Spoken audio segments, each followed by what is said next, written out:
Have a motion. Madam Chair, I have a motion to reconvene to open session. Second. Right. All those in favor? Aye. We're coming after your seats. Go ahead with the, Madam Chair, whereas the Powhatan County School hey, Board is convened. excuse me. Come back. What is she talking about? Ma'am, we are trying to conduct a business here. Sheriff Nunley? Sheriff Nunley, would you come forward, please?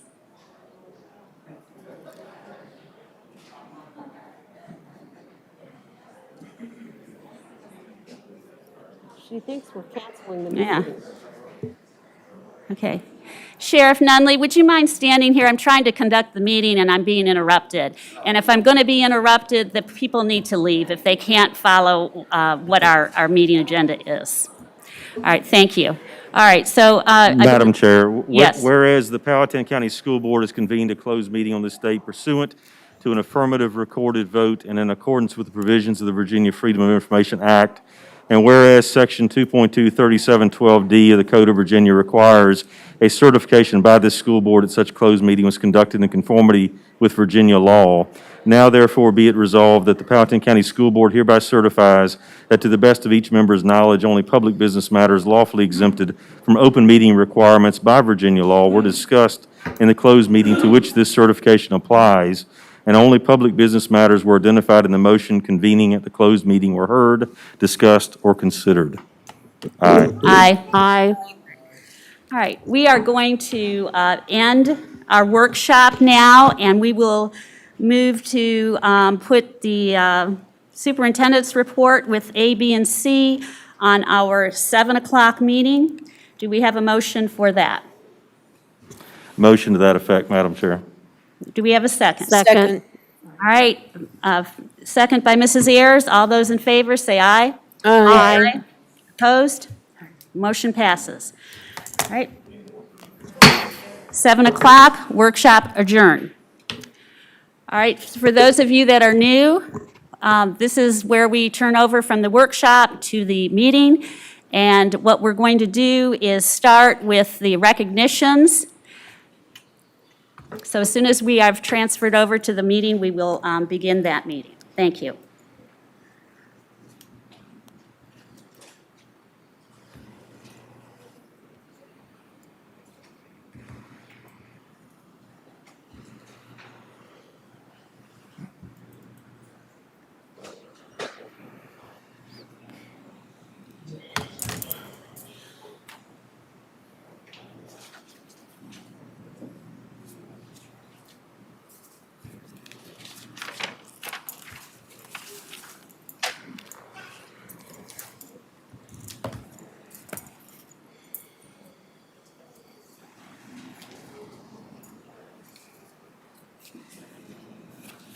All right, we ready? All right. All right, I call this May 11th, 2021 Powhatan County School Board meeting to order. To my right, we have Rick Cole, District 1, Susan Smith, District 2, Dr. excuse me, Dr. Eric Jones, our superintendent. And on my left, we have Mrs. Ayers, Valerie Ayers, District 3, and Mr. Joe Walters, District 4. And I'm Kim Email, and I'm District 5. Madam Clerk, if you will note that all board members are present.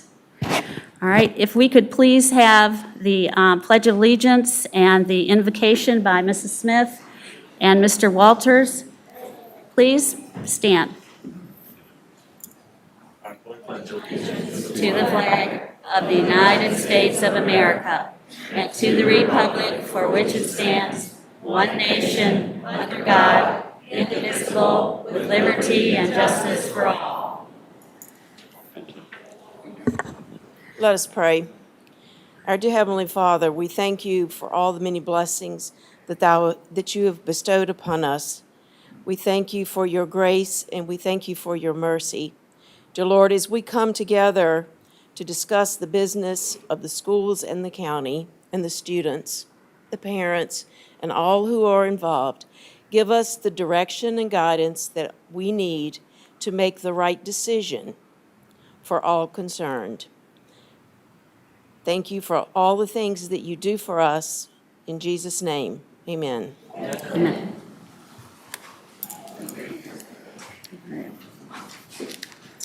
All right, thank you, Mr. Walters and Mrs. Smith. All right, let's go to the approval of the agenda. We need to make some motions. First, I would like to make a motion to amend the agenda to add budget update, letter H, under the superintendent's report.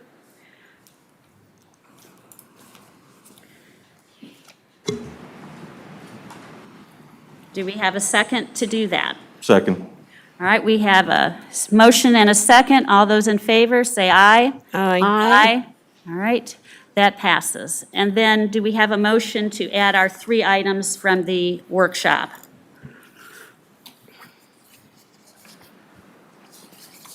Madam Chair, Yes, Mrs. Smith? I'll make that motion to add the superintendent's report of those 3 items that were left out at the workshop.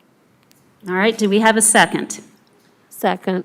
All right, all those in favor of adding the 3 items from the workshop to the agenda, I guess we would add those at the front of the superintendent's report? Do them at the end. So that would be I, J, and K. All right, thank you. All right, all those in favor? Aye. Aye. All right, opposed? All right, the motion passes. Now, we need to approve our amended agenda. Madam Chair, I make a motion to approve the amended agenda.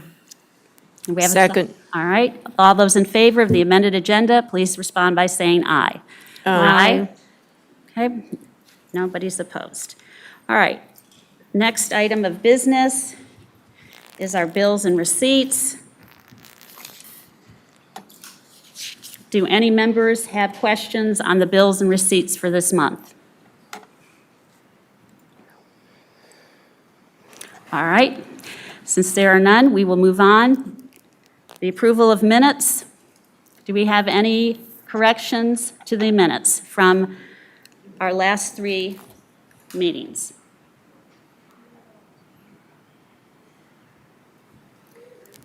All right, hearing none. Do we have a motion to accept the minutes of the April 11th and April 28th meetings? So moved. All right, second from anyone? Second. All right, those in favor, say aye. Aye. All right. Madam Chair, is April 13th and April 27th. I think, did you say that? I'm sorry, April 13th and April 27th, excuse me. Thank you, Mr. Cole, I appreciate that. All right, now, oh, you know what we need to do? We also need to make another move on the agenda to do the recognitions and then the public comment. Shall we do that?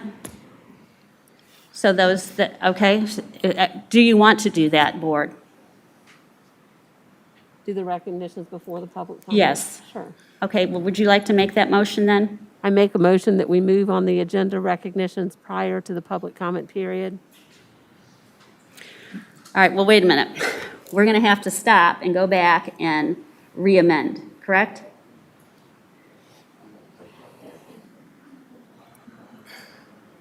I'm just making an. Okay, you go motion ahead. To amend the agenda. Okay, she's making the motion to amend the agenda. Do we have a second? Second.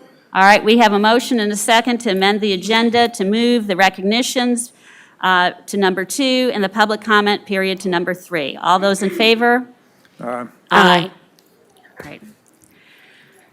All right, so Dr. Jones, should we start with the recognitions for this evening, please? Dr. Alejandro is going to come up. We have several of our staff and students that we are very pleased to be recognizing for their accomplishments tonight. Dr. Alejandro? Yes, good evening. We'll start this evening with recognizing Powhatan High School. If Dr. Mike Massa would come forward, please. The-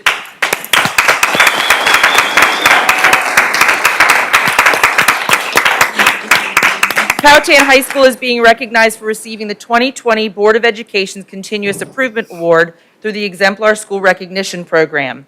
This award is being accredited or accredited with conditions in the 1920 school year and for significantly improving academic and school quality indicators for the past 3 years. To qualify, schools must have demonstrated one or more of the following: an increase in the academic achievement of all students in reading or mathematics, an increase in academic achievement for 2 or more student groups in reading and mathematics, an increase in graduation rates, and a decrease in students who drop out of high school. This award was delayed due to the operating and distribution concerns over the past year due to the pandemic. Congratulations to Dr. Mike Massa and the staff and faculty of PHS.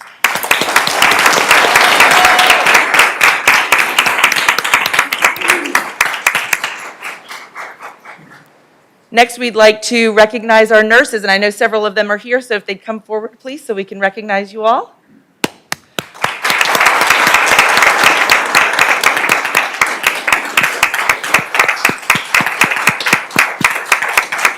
And what a year to recognize you all. Since 1972, National School Nurses Day, May 12th, tomorrow, has been set aside to recognize school nurses.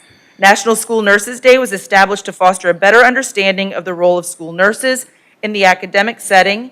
This year, our nurses have been challenged with the task of working beyond the clinic and being a big part of our COVID task force team. They've gone above and beyond the call of duty with our tracing process. We're very appreciative of our school nurses, and we celebrate you especially this month and throughout the year.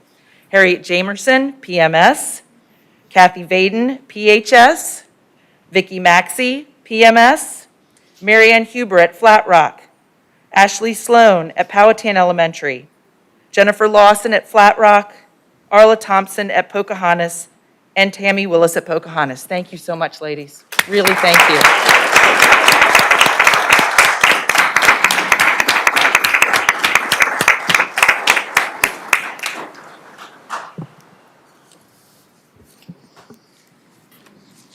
In April and May, Powhatan County Public Schools has recognized and honored 5 school-based teachers of the year. These individuals were nominated by their school staff for their leadership and service to the profession.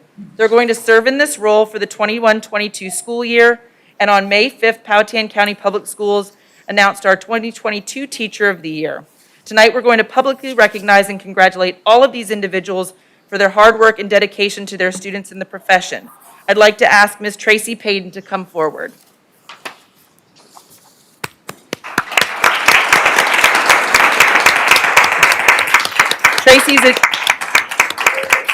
Tracy's a genuine, humble, and authentic professional who does not seek fanfare or draw attention to herself through self-promotion. Tracy's a model educator who demonstrates the highest level of professionalism.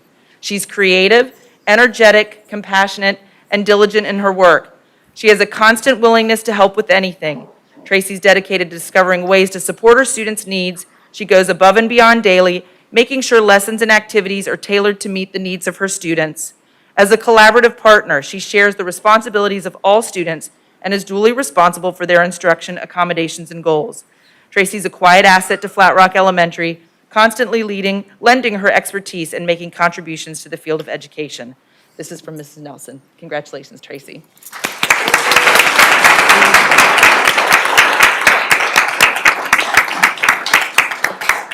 I'd like to ask Kara Alexander to come forward.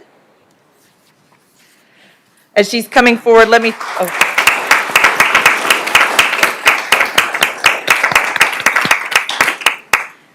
Kara Alexander is truly a dedicated, caring educator and a math whisperer. Her expertise in math and educational experiences enhances her ability to make a difference for all students. Kara is highly motivated in utilizing every moment to impact mathematical knowledge and make learning connections with her students. She encourages all students to believe they are stellar mathematicians. Kara encourages students to put forth their best efforts at all times and is a positive role model for staff and students. We are so proud to say Kara Alexander is our Teacher of the Year at Powhatan Elementary School. That's from Mrs. Beal.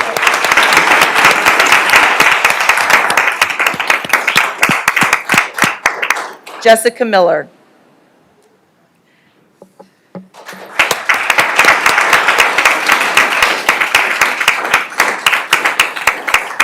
From Pocahontas Elementary, Jessica Miller is an exceptional member of the second grade team who loves her children and inspires a love of learning. She's confident in what she teaches, detail-oriented, motivating, and teaches with passion. She makes her lessons interesting and engaging and tailors them to the needs of her students sitting in front of her. She explores new technology and uses it within the classroom to enhance student learning. She's respected by her students as well as colleagues. Colleagues feel comfortable asking Jessica for help with reading lessons, and several have come for peer observations. She collaborates with her team regularly and is reflective in nature. She's a wonderful representative of the incredible teaching staff at Pocahontas Elementary.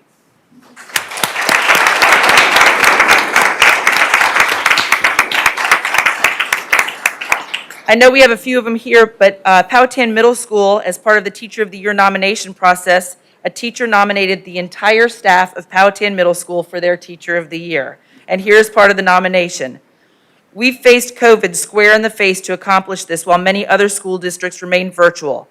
We've taught face-to-face and virtual. We've added tools to our teaching toolbox. We've pulled together, relied on our fellow teachers for encouragement, worn masks, tried to figure out how to keep our glasses from fogging up, washed hands, sprayed tables and chairs religiously, taught middle schoolers how to walk in a line again, and distanced our students and ourselves. We've comforted students who were uncertain about how to navigate this crazy school year when at times we were the one needing comfort and encouragement in uncertain times. We've accomplished so much in daunting circumstances. School year 2021 will forever be remembered as the year that we not only survived, but we maintained and we dominated. There's no one teacher that deserves recognition for school year 2021 is the year of all teachers of the year. And Dr. Martin, the principal, adds, as a school, the full staff has come together in amazing ways to support each other and the students and families to have the best possible pandemic school year. We're stronger and tighter because of it and more able to move into post-pandemic education. Our school tagline is one strong tribe, and this year, with challenges came the opportunity for us to truly become one strong tribe. The staff have given all to educate children in the middle of a pandemic with flexibility, patience, grit, grace, resilience, and creative problem solving. I am beyond proud to work with this staff each and every day. And I know there are several of you here in the audience. If you're a Powhatan Middle School teacher, would you please stand up to be recognized?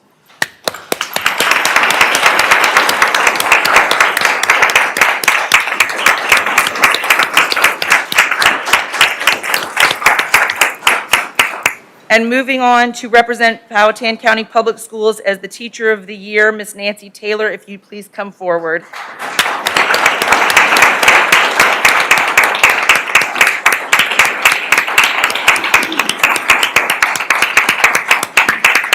From Powhatan High School, Nancy guides her instruction by the needs of her students. She challenges them to work cooperatively with classmates to solve problems. Nancy takes the sometimes challenging concepts of advanced math and creates activities to break the content into smaller pieces to help students' overall understanding. Nancy's taken the role of teacher leader for ACA, has made sure everyone is informed and prepared for any of the challenges that may arise. She's very thoughtful when she plans the meetings to make sure time is well spent. She's concerned about the welfare and success of all of her students and for the greater school community. She communicates concerns to administration, counseling, and other teachers in order to help a single student succeed. Nancy's always willing to go the extra mile for her students. She believes in them and is their biggest cheerleader, but not without making them see their full potential and to try their hardest. Nancy always puts in 100% and has high expectations for her students, and they see how hard she works, so they are willing to rise to the occasion. She has provided invaluable instructional support and leadership to the math department in her role as part-time PHS math coach and is a great supporter of all of her coworkers by offering instructional support or just someone to talk with after a challenging day. Ms. Taylor has been an integral part of PHS for quite some time, and her experience and dedication is something to be recognized. Congratulations, Nancy, and to all of our Teachers of the Year.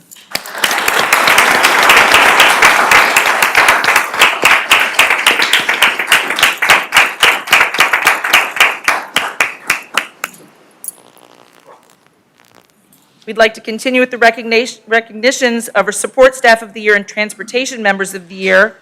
This month, we recognize the important contributions of transportation employees and our school support staff, nominating these individuals for building level awards of Support Staff of the Year, as well as Transportation Award of Bus Driver, Bus Assistant, and Mechanic of the Year.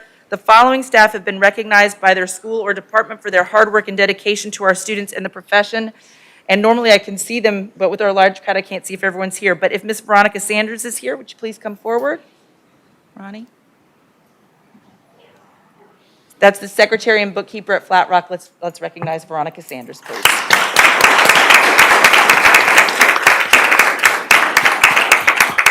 From Powhatan Elementary, our Sodexo staff of Miss Angela Clark, Miss Mary Smith, and Miss Donna Lisa Harris.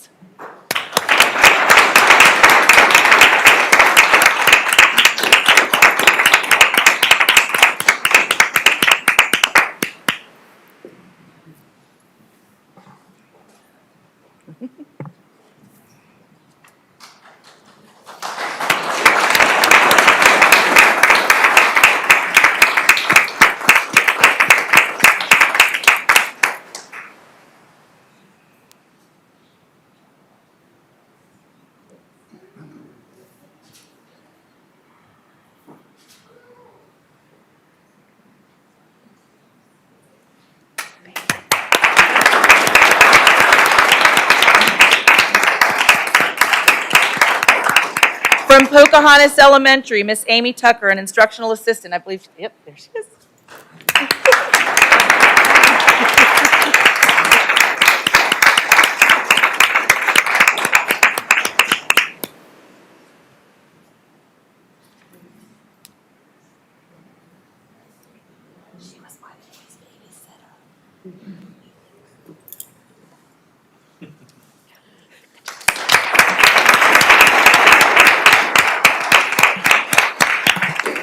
In keeping with the theme at the middle school, they nominated all support staff. If we've got any middle school support staff, if you'd please stand up to be recognized.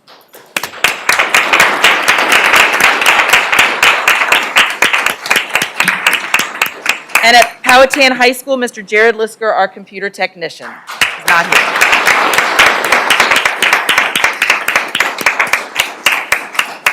I'd like to share a little bit with you about our Transportation Award winners. I believe Mr. David Funkhauser is here and Mr. Vincent Holman also are here. If they'd come forward, please, to be recognized.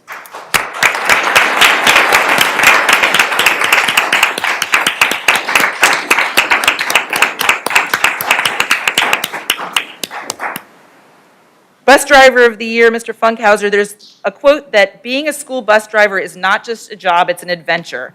Earlier this year, one of our drivers encountered a situation that clearly illustrates this statement. In an unexpected encounter with wildlife on the bus, his professionalism as a driver was very apparent. He maintained a calm, reassuring demeanor as he safely brought the bus to a stop to allow the surprised passenger to exit the bus.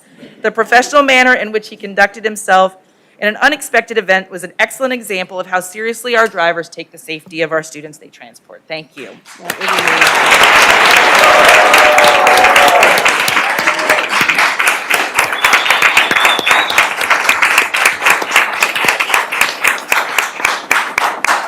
And Mr. Holman, our Mechanic of the Year. While it's hard to single out one of our mechanics, Mr. Holman's this year's Mechanic of the Year.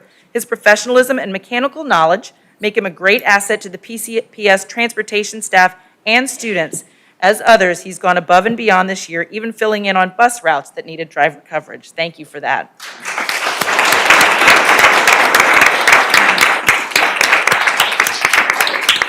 And our Bus Assistant of the Year, Miss Yvonne Howell. Although to some Miss Howell may be a quiet presence, her impact on others is great.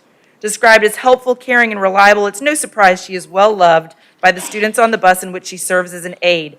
Sharing her wealth of experience to others, as well as educating others on historical events, she positively impacts all those around her. Transportation and our support staff provide their time, talents, and heart to the care of our students, and we thank you very much. Thank you.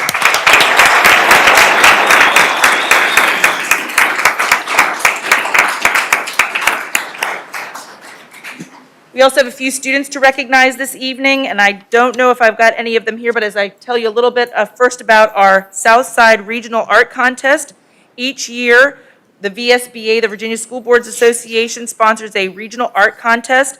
Powhatan County Public Schools is proud to announce that 3 students won Southside Regional Awards.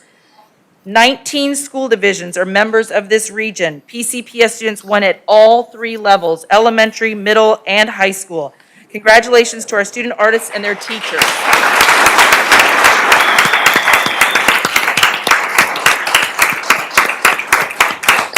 First place elementary school winner, Luke Forkey. Is Luke here?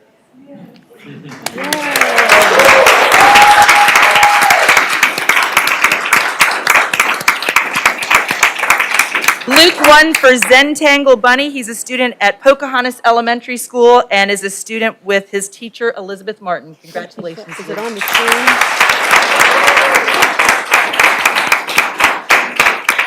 Third place middle school winner, Cassia Smith. Is Cassia with us tonight? She won for Moonlight. Her teacher is Miss Kellen Keys at Powhatan Middle School. Let's recognize her as well. There we go. And Savannah Hall for Snow Owl. Is Savannah? Savannah's with us.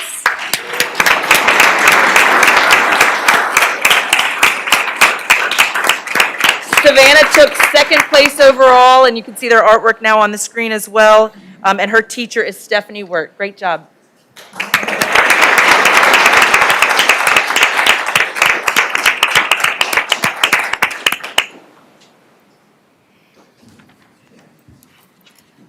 We'd also like to recognize our Scholastic Art and Writing Competition winners, Powhatan High School student Brody Glandon. Brody here this evening? Brody Glandon is being recognized for his digital artwork in the Scholastic Art and Writing Competition. Digital art can be computer-generated artwork or artwork captured digitally and heavily collaged or manipulated to produce a new image. The production of digital art relies heavily upon computer software or other graphic editing programs. Brody received honorable mention for his artwork called Deterioration and Rebirth. Congratulations to Brody Glandon.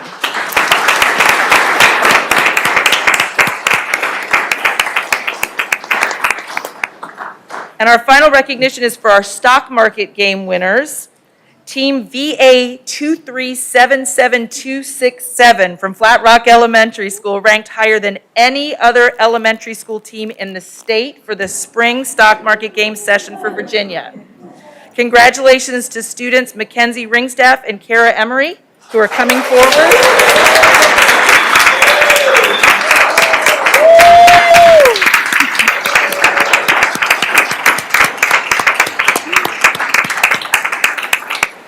And their gifted resource teacher, Lori Wolf. Is Mrs. Wolf here? No? Okay. Due to COVID-10 restrictions, they were unable to hold an awards luncheon that the girls would have been able to attend at the Richmond Federal Reserve Bank. Instead, they'll be holding a live virtual awards program on May 20th at 5 p.m. At that time, Mackenzie and Kara will briefly describe what they learned from and or enjoyed about their participation in the stock market game. They may also choose to describe their investment strategy, and they may be available after for tips if you'd like to, right? Thank you, girls. Congratulations.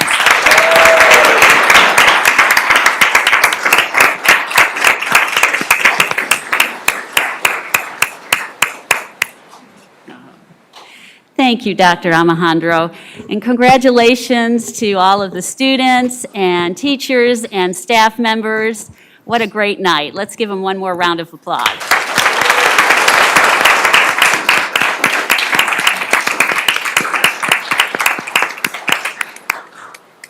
All right, let's start with our public comment period.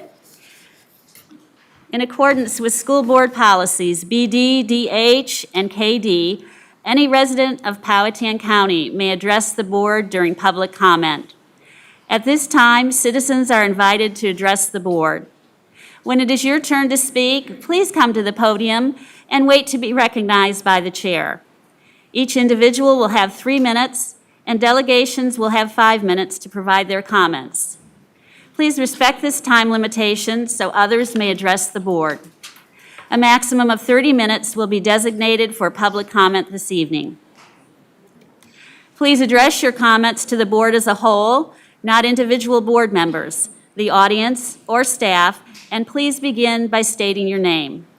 The board requests that all speakers maintain an environment that promotes listening and respect.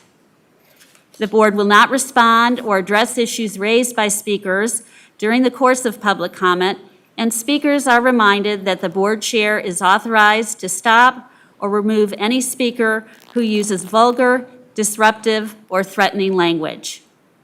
Your acceptance and adherence to these guidelines will be greatly appreciated. All speakers should sign up for public comment, providing their name and address before approaching the podium to speak. If speakers have handouts or information for the board, please give these to the school board clerk before approaching the podium. All right, the public comment period is now open. If you would like to speak to the board, please sign in.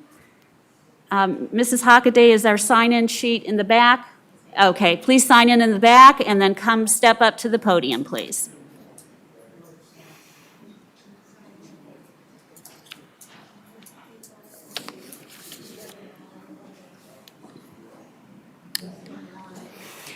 Good evening, welcome. Good evening. Meredith Perry. Excuse me, Ms. Perry, is the microphone on? Okay, yeah, if you could talk right into, it's hard with the masks. Thank you. Good evening, school board representatives. My comments tonight do not reflect on the merits of an African American history course proposed for Powhatan High School students. It is a worthwhile elective. Instead, I'll address the importance of critical thinking and inquiry when reviewing educational resources. Every student deserves a positive educational experience, one that uplifts and teaches them to honor this country for its many successes, but also to understand and learn from its failures. Examining both the good and the ugly is the only way we continue on the road towards a more perfect union. Therefore, it's pivotal that resources unite rather than divide. Legitimate concerns and questions have been raised throughout the nation over some resources selected by various school divisions, such as, why would school divisions pull from resources like the 1619 Project, which are not created by educators and are historically inaccurate, as many accredited scholars have noted? Why would they want to integrate paradigms like critical race theory, whose language clearly promotes discord that divides and segregates us? Why would they incorporate resources that promote an arrogant mindset of judging the past by present-day mores? Why would they willingly include resources that make students feel less than for deeds committed by others and carried out before they were even born simply because of the color of their skin? Haven't we learned from our past and current history that this type of treatment is abhorrent? Parents, educators, and others are alarmed at what school divisions, including Powhatan, have allowed to fester. Last night's Board of Supervisors meeting, where an outpouring of parents passionately pushed back against the educational philosophy of reconceptualism, underscores the community's opposition. The curriculum for this new elective and how it's taught should focus on critical contributions African Americans have made, the challenges they faced, and the past and ongoing struggles in trying to overcome those challenges. But this isn't the goal of critical race theory, cultural competency, or the 1619 Project. These want to establish the church of the oppressors and the oppressed, and to convert our students into disciples for change in order to upend the foundations of this country. I urge the school board to thoroughly review the resources the curriculum development team intends to pull from. It's important that all stakeholders, but especially the school board, undertake their due diligence with deliberation and care. Parents have entrusted you, through their vote, to make wise and healthy educational decisions for their children. Do not merely rubber stamp what is presented with lofty but misleading rhetoric for approval. Let's acknowledge and celebrate the contributions of African Americans to this great nation without repeating the past error of viewing history through a single racial lens. Together, we must stand as one in our humanity and as Americans. Thank you all for your time and your service to our county. Thank you, Ms. Perry.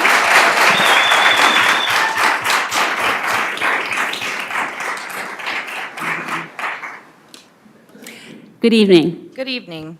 Can you hear me okay? Yes, thank My name- you. Okay. My name is Eleanor Hertzler, and I would like to voice my concerns regarding the critical race theory, and in particular, the 1619 Project. I believe that both CRT and 1619 Project seek to make children feel guilt and even anguish, not because of anything they have done, but solely based on the color of their skin. It instructs students that one race bears responsibility for the past actions against another, that the United States is fundamentally racist, or that a person is inherently privileged or oppressive due to their race. It teaches children to judge differences in skin color above the content of character. And personally, I do not think anyone should feel guilty about the way that God made them. In my opinion, and many others that I've spoken with, all agree that there should be an African American course in PCPS. I honestly think this is a great idea, and it is something that should be offered. But what I do not want to see is a course with curriculum that is from an ideology that pushes a political narrative that promotes and creates hate and division. I do not want these ideas and teachings anywhere near my children. As many parents spoke last night, it is obvious that CRT is already in our schools.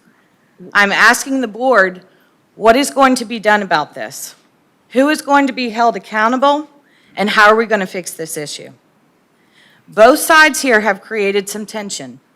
There's been misleading information, and many that stand up here or last night and talked about racism are the ones that are on public forums showing racism to others. Something that really upset me in a mom's group was that the Powhatan moms were referred to as racist, white soccer mom bigots that enjoy our Xanax and wine delirium. That is not the Powhatan that I know, and that is not who we are. And we can do better than this. It is okay to have a difference of opinion, a different viewpoint. Please know that if I do have a different opinion than you, a different belief, a different perspective, that does not make me a racist. It is so disappointing to see a division in our community, and I hope that regardless of our differences in opinions or views, that we are able to come together and listen to one another to do what is in the best interest of our children. Thank you. Thank you.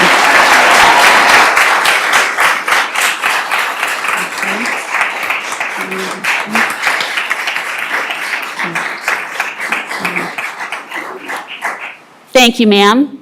All right, good evening, welcome. Thank you. Good evening. My name is Dr. Heather Williamson, and I wanted to share some insight on critical race theory. Supporters describe critical race theory as equity, social justice, diversity and inclusion, and culturally responsive teaching. Equity, as defined and promoted by critical race theorists, is little more than reformulated Marxism. Equity sounds non-threatening and is easily confused with the American principle of equality, but this distinction is vast and important. What does critical race theory look like in practice? Well, Christopher Rufo produced a series of reports focused on critical race theory in education. In Cupertino, California, an elementary school forced first graders to deconstruct their racial and sexual identities and rank themselves according to their power and privilege. In Springfield, Missouri, a middle school forced teachers to locate themselves on an oppression matrix based on the idea that straight, white, English-speaking Christian males are members of the oppressor class and must atone for their privilege and covert white supremacy.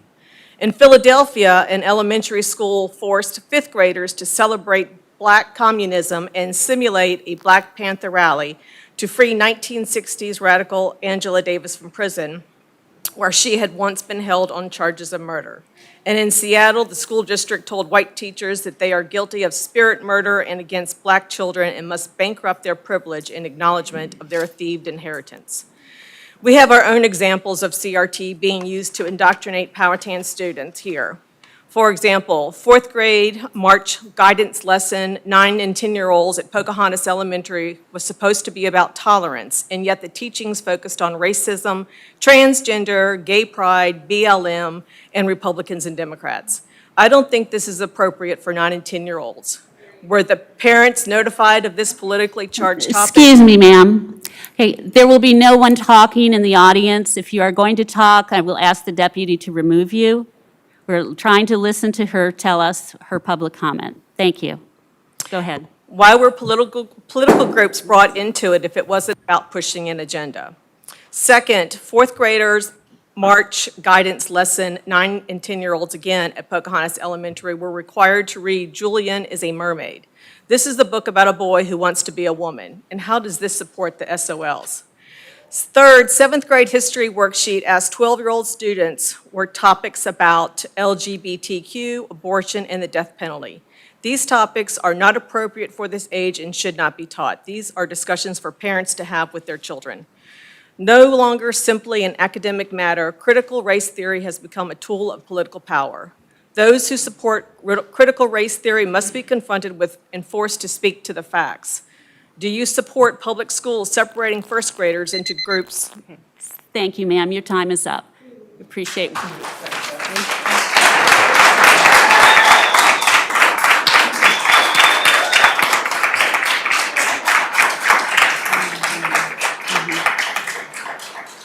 Good evening, sir. Welcome. Hi.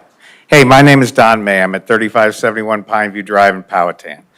As most of us are here to do, is discuss critical race theory in the 1619 project. There was a lot of passion from both perspectives yesterday, and I'm sure today. I'm not arguing the merit of either mindset. I wish to discuss what's best for our children. If we start there and open a dialogue concerning them, we can all speak from a common ground. I'm not in favor of CRT and or the 1619 project.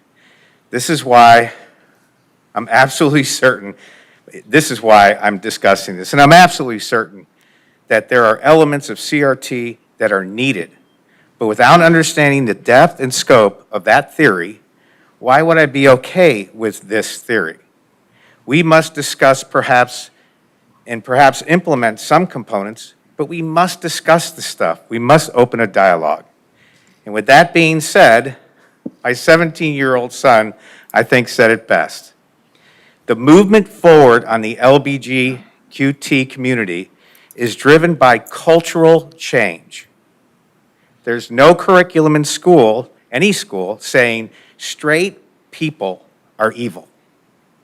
There is obvious cultural change happening right now regarding Black Lives Matter. And there should be. Dictating to our kids in the classroom will only cause division. We have to see that. The exact opposite of the desired outcome. Way too many variables. Who's teaching? It can be riddled with potential problems. Who's out there teaching? What is their perspective? What lives do they come from? We have to understand that it opens up a Pandora's box of craziness. It does. And I think it's fair to discuss all these things. But to have anybody say, you must do this, otherwise you're racist, it doesn't speak to an intellect. It doesn't speak to a dialogue or discussion. It speaks to bullies. Or it's a bully pulpit that does this. I think we can all agree that the community involvement is a good thing. Almost like democracy. Thank you for your time. Thank you, sir.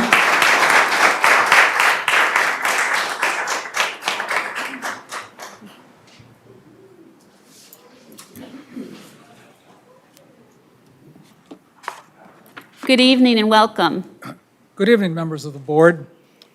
My name is Dr. Wayne Bays. I live at 476 Bellbridge Circle in Midlothian. I've been a student and teacher of history for most of my life. My doctoral research focused on slavery in the ancient world. The 1619 project, published in 2019 by the New York Times, has raised serious concerns from scholars across the ideological spectrum. Let me address four main issues raised by analysts in my own reading of this document. First, I'll bet you didn't know that the true founding of America began in 1619, not 1776, when the first African slaves were brought to colonial Virginia and 20 were sold as indentured servants. Slavery did not take firm root in Virginia until 1670. Secondly, I'll bet you didn't know that the American Revolution was fought with the primary goal of preserving slavery in the colonies. Third, I'll bet you did not know that the end of slavery in the United States occurred with relatively little help from the white majority population. Fourth, and finally, I'll bet you did not know that the United States economy, which by 1900 had become the largest in the world, was built on the profits produced by the slave economy of the South.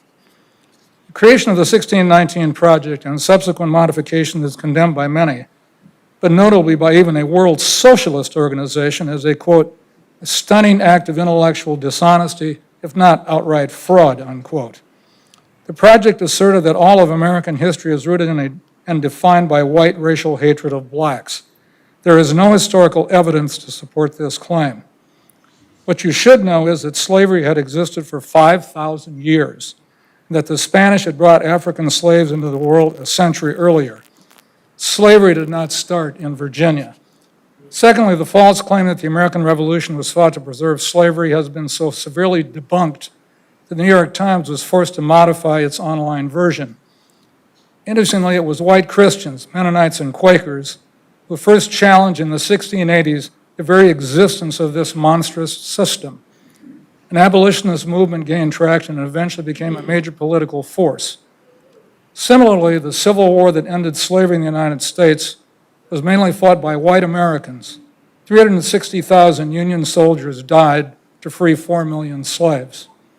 Finally, the burgeoning economy of the United States after the Civil War grew from a host of factors. The slave economy, 1/6 the size of the northern economy, never retained the levels of profitability claimed in the 1619 Project. In sum, the 1619 Project is a very flawed and unsuccessful attempt to create a narrative about the centrality of slavery and race in American life that has no basis in reality. Those teaching the African American history class should lean heavily on John Hope Franklin's powerful narrative, From Slavery to Freedom. The 1619 Project should not be used in the Powhatan Public Schools or anywhere else. Thank you, sir.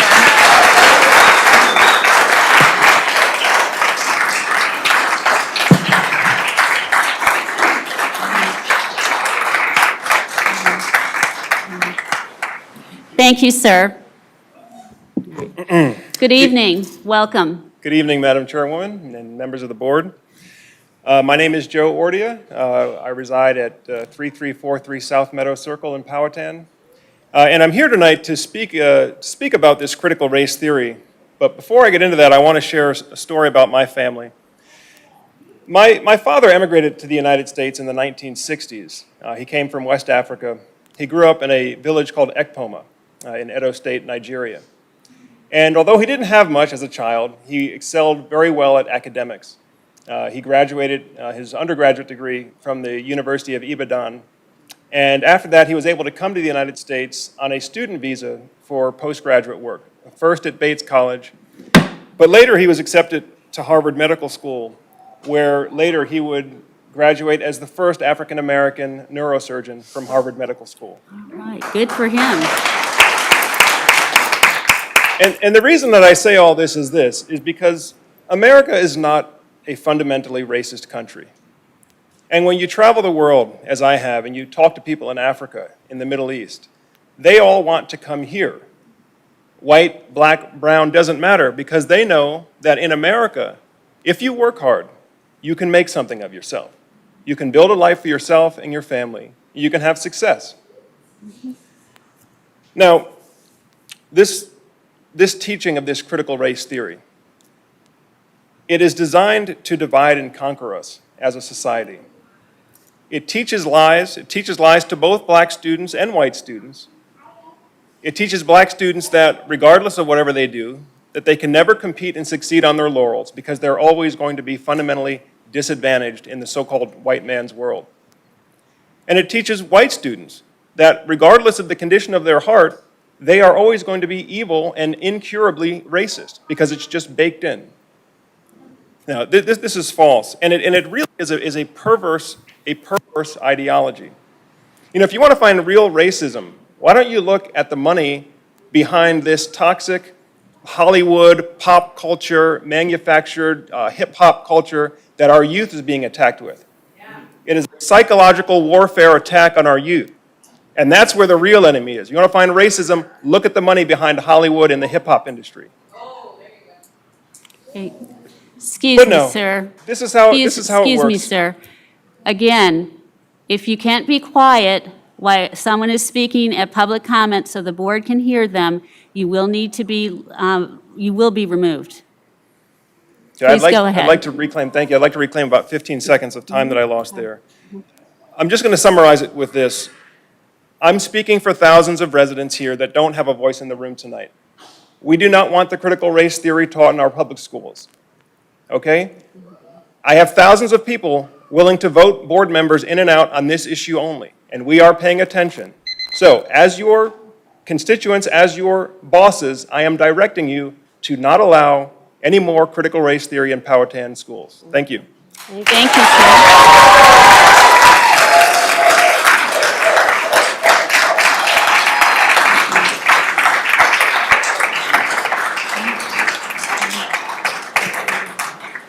Thank you, sir. Good evening. Welcome. Hi, thank you. I am Sarah Taylor, and I am a concerned parent. I'm here tonight because I want to make clear that I believe racism exists. I believe that my children should learn about other cultures. I believe African American history as a course is a wonderful idea. The topics of racism, history, equity, diversity, and equality are important. Freedom, the American dream, liberty and justice for all, one nation under God, and the principles on which this country was founded are important. I want to make sure that when we teach these topics that we get it right. I want to be certain that the curriculum for these subjects is accurate and appropriate, because if the school can't get it right, please, just leave it to us as the parents. What's put into the minds of my children is important to me. I have grave concerns about the curriculum choices coming down from the DOE and VDOE, as well as the federal grant that contains the 1619 project and critical race theory. Will we take that money as a county? I can't believe we're even entertaining the idea of implementing these controversial theories into our schools. Of all the wonderful choices for curriculum material, CRT and 1619 project are not the best choice. They're terrible. 1619 project denies the principles and freedom on which this country was founded. It's been repeatedly critiqued by historians for being inaccurate. We can find a better history curriculum for our kids than a New York Times article. Critical race theory. This is not an appropriate curriculum choice to teach anti-racism. This theory claims that all white people are inherently racist. It tells students of color they can never amount to anything. This is not only morally wrong and false, it's discrimination. It violates the Civil Rights Act of 1964, and we cannot teach anti-racism with more racism. Many of us who have questioned you all as the board as the school board on CRT, the answers we've gotten in response are that we're not teaching this in our public schools. Well, we need answers, and we need more transparency on curriculum, because culturally responsive training and social justice issues and social emotional lessons are just other names for critical race theory. I want to make sure we're getting it right. I told a friend I was coming here tonight, and she said to me, "I'm scared to speak. I'm scared by what that teacher commented on your Facebook post threatening to publish your name in the New York Times and your words." She told me, though, "You go, and I want you to tell them, it is wrong to put the burden of the past sins on the shoulders of our children." And she's right. If we truly have no plans to teach CRT or 1619 in Powhatan County, then let's ban it tonight. All right. Thank you.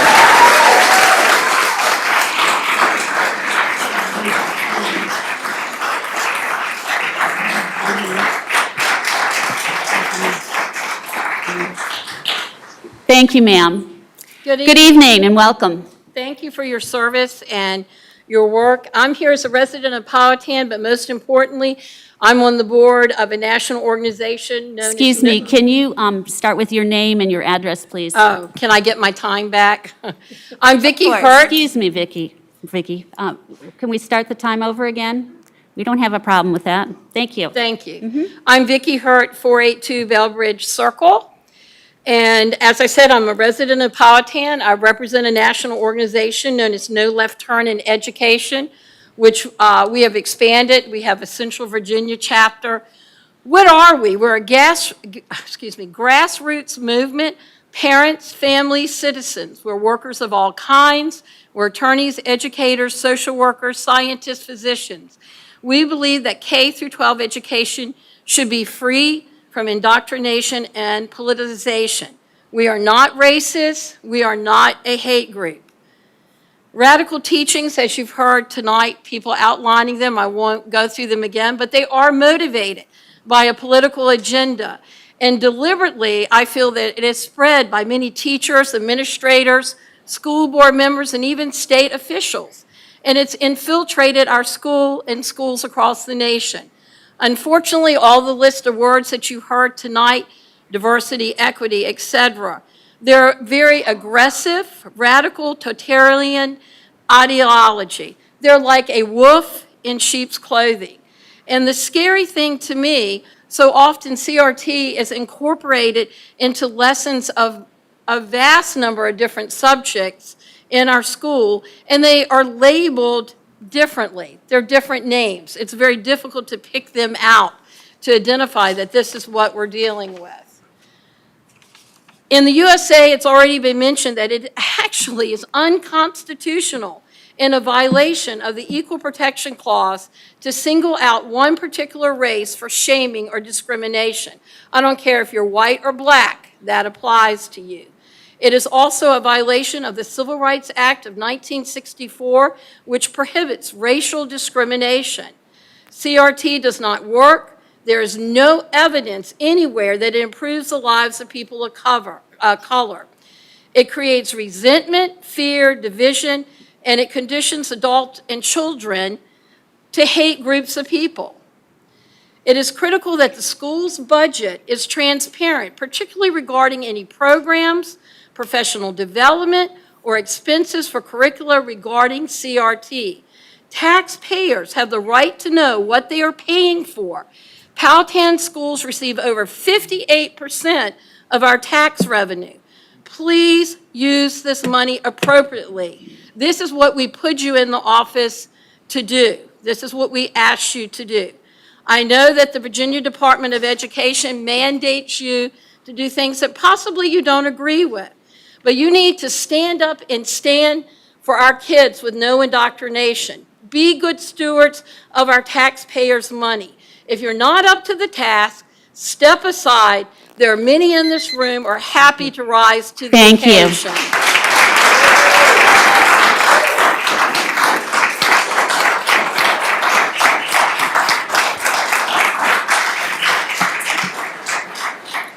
Welcome. Good Hi, evening. Thank you. My name is Jillian Stocks. I live at 2290 Old Church Road. I'm going to address this a little bit differently. I'm a nurse, so I'm going to come from the medical aspect of all of what's happening with our children now and how this all relate back to what we're doing here with this theory that we're trying to add versus fact. Just some statistical data now that the CDC is finally coming out with some numbers about COVID vaccinations and how they're injuring people.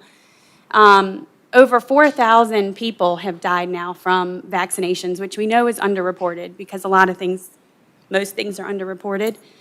Over 118,000 people injured from them. Now we're sending out a survey to parents to want to know if we can vaccinate our children. They are 99.99% not at risk of dying from this, not to mention that there is a treatment which has been studied and has been proven effective by Fauci himself in a National Institute of Health journal back in 2005, which was hydroxychloroquine, which if we would have just given people that as preventative, like many countries do, we would have a lower incidence. We wouldn't have these issues right now.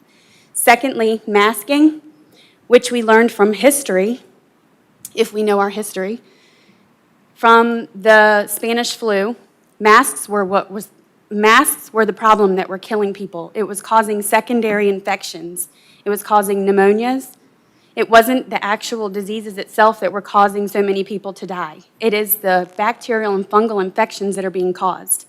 We need to take these masks off of our children.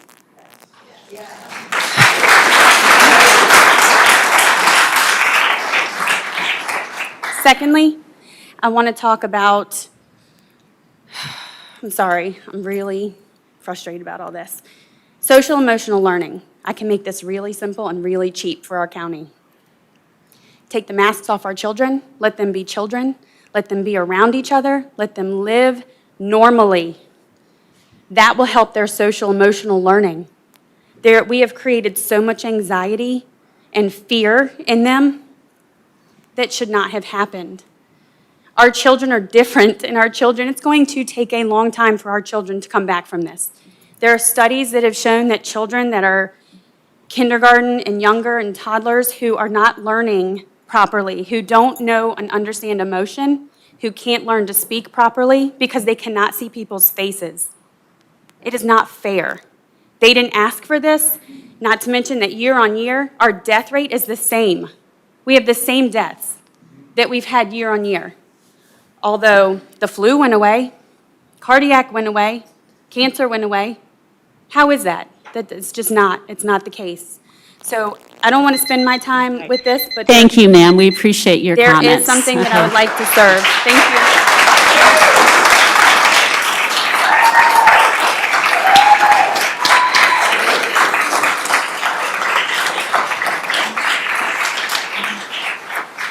Good evening, welcome. How you doing? My name is Foster Thompson. I reside at 2180 Judes Ferry Road, Powhatan, Virginia. What 1619 Project and critical race theory are, yesterday I heard a lot of people just speaking off the cuff and not really having gone into detail on what these two things are. In regards to critical race theory, it is not a traditional civil rights movement which sought to provide equal opportunity and dignity without regard to race. Rather, critical race theory and the training to implement it is a radical ideology that focuses on race as the key to understanding society and objectifies people based on race. In regards to the 1619 Project, the central premise is that America was not founded in 1776 or in the early colonies or when the Constitution was ratified. According to this new interpretation, the functional founding of America occurred when the first enslaved Africans arrived on the North American continent. Further, the authors claim the colonists fought the Revolutionary War primarily to protect the slave trade. First published in August of 2019 by the New York Times Magazine, the 1619 Project aims to reframe the country's history by placing the consequences of slavery and the contributions of Black Americans at the very center of the United States national narrative. If you support this theory, then you support the furtherance of a greater divide in America. We have heard it said by Abraham Lincoln, a house divided against itself cannot stand. This statement comes from Mark 3:25 through 24 through 25, in which Jesus leaves us with the great truth: if a nation fights amongst itself, it will fall because it will be weakened and vulnerable. This is exactly what the Marxist leaders of today want, and because that leaves America susceptible to being taken over from the inside out. This first started, and this was first put into motion at the Frankfurt School in 1923. The Frankfurt School was a group of Marxist pseudo-intellectuals, many of whom were Jewish atheists, who initiated methods of corrupting the Christian values of Western culture to establish Marxism, which turned into academic collectivism, which has come to be known as a weight or sanction of collective academic pronouncements concerning a given subject. Considering the leftist and Marxist influence upon Americans' academia, it is no surprise that American history has been reinterpreted through an anti-Western, anti-Christian lens. It is no surprise to the conservatives to learn that Marxism, which establishes its atheistic claims of governance upon Darwinian evolution, is behind the subversions of the principles of government and teaching in order to make America a communist nation by indoctrinating the youth and dividing the nation. This critical race theory 1619 Project aims to finish what they started many years ago by indoctrinating and dividing and then inevitably conquering America. So my question to you tonight is this: having known these very facts, are you allowing this to slide? Will you allow this to be taught to these kids? Thank you. We appreciate your comments.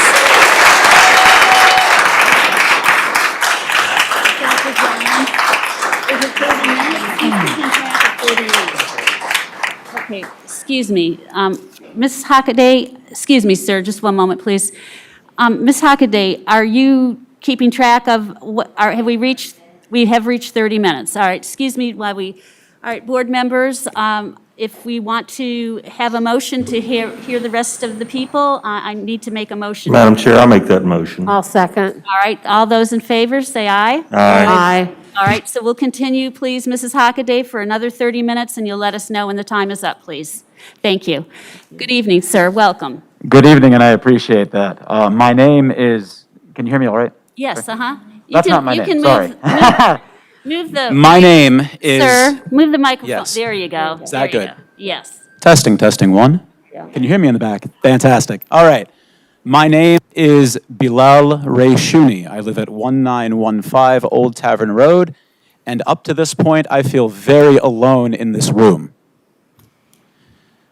This room, I noticed last night at the board meeting and tonight, is very fond of buzzwords like indoctrination and Marxism and communism and socialism and other very scary things that are holdovers from 40, 50, 60, 70 years ago when we were fighting world wars and cold wars against people we refused to give a name or a face, but a word that we thought would fit them perfectly. What other buzzwords can we think of that might scare people? Homosexual, Muslim, Jew. I'm actually very sad that the man in purple left because I wanted to say from one immigrant son to another, thank God for our dads, right? I am an Arab Muslim by birth, probably one of the only ones in this county, and just like that, I know I just lost half the room. Full stop. The idea of critical race theory exists to do exactly that, to be critical of pre-existing racial theories and to critique ongoing theories on race in the United States. It is not here to indoctrinate anyone. It is not here to press an ideology. It is here to have a dialogue. So let's talk bias. Everyone has bias. Everyone is guilty of bias. I am guilty of bias. I have hated. And I have been hated because I was taught hate by the people I grew up with, both in the American community in which I was born and in the Arab community on the other side of the world. Everyone hates. Everyone learns bias. And bias can be unlearned. I was having a conversation with a Jewish friend of mine today because Jerusalem presently is on fire. And I said to them, if I had known you a decade ago, I would never speak to you because I would have hated you. This is not okay. This is no different than when I was 10 years old growing up in the United States being looked at side-eyed because I was a terrorist, because I carried bombs on my chest in the 4th grade, in the 5th grade. Is this right? Is this fair? No, it is not. But this room seems to be fond of buzzwords that continue to reinforce bias. And this concerns me because those are the people who don't want us to be critical of those exact kinds of theories, who would rather those things be taught at home instead. I disagree. I think bias should be confronted. I think it needs to be elegant. I think we need to remain eloquent so that we can stay relevant and address the elephant in the room that is bias. Thank you. Thank you, sir.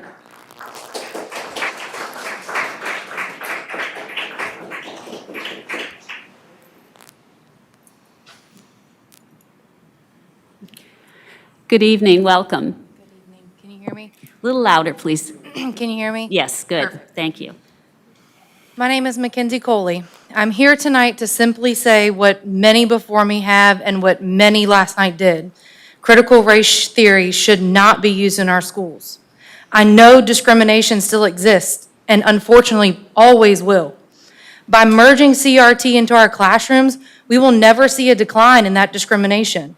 We are now introducing young children to issues and topics that should never be discussed in class without parent consent, especially at such a young age. Until now, my child didn't see race, size, or gender, wasn't afraid of it, or cared. Because it was my job as the parent to teach that everyone is different for many reasons and to teach how to respect everyone for who they are. Now the school system has decided to take it upon themselves to take my teachings from my home and turn them into what they believe or how they feel.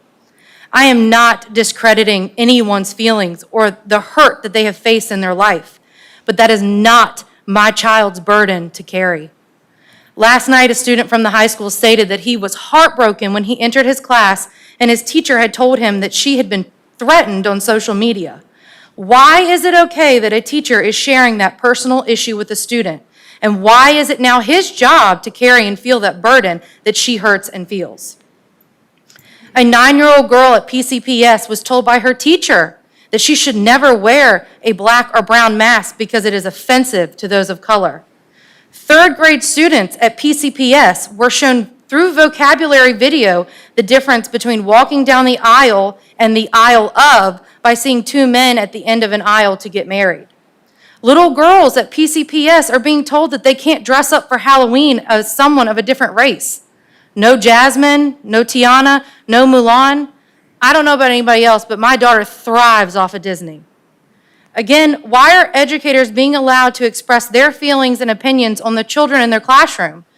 This is what CRT is bringing to our community. This has created a divide amongst the tax-paying citizens of this county. I ask you as members of the school board, if you haven't already, take the time and listen to all of the comments last night and hear what everyone has to say. Then let's decide, as the adults of this community, what the right decision should be for our school system. I totally agree in making a change in the world that starts with our children. But putting them against one another for their inherited differences is not the way to do it.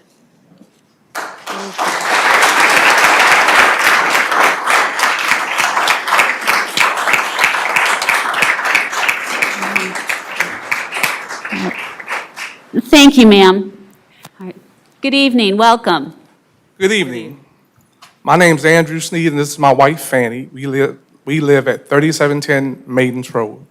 Tonight, my wife will be reading a letter on behalf of the Powhatan branch of the NNACP.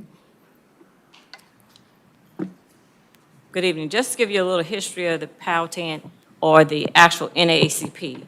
The NAACP was founded by white and black members in 1909 in response to the ongoing violence, lynching, against black people around the country.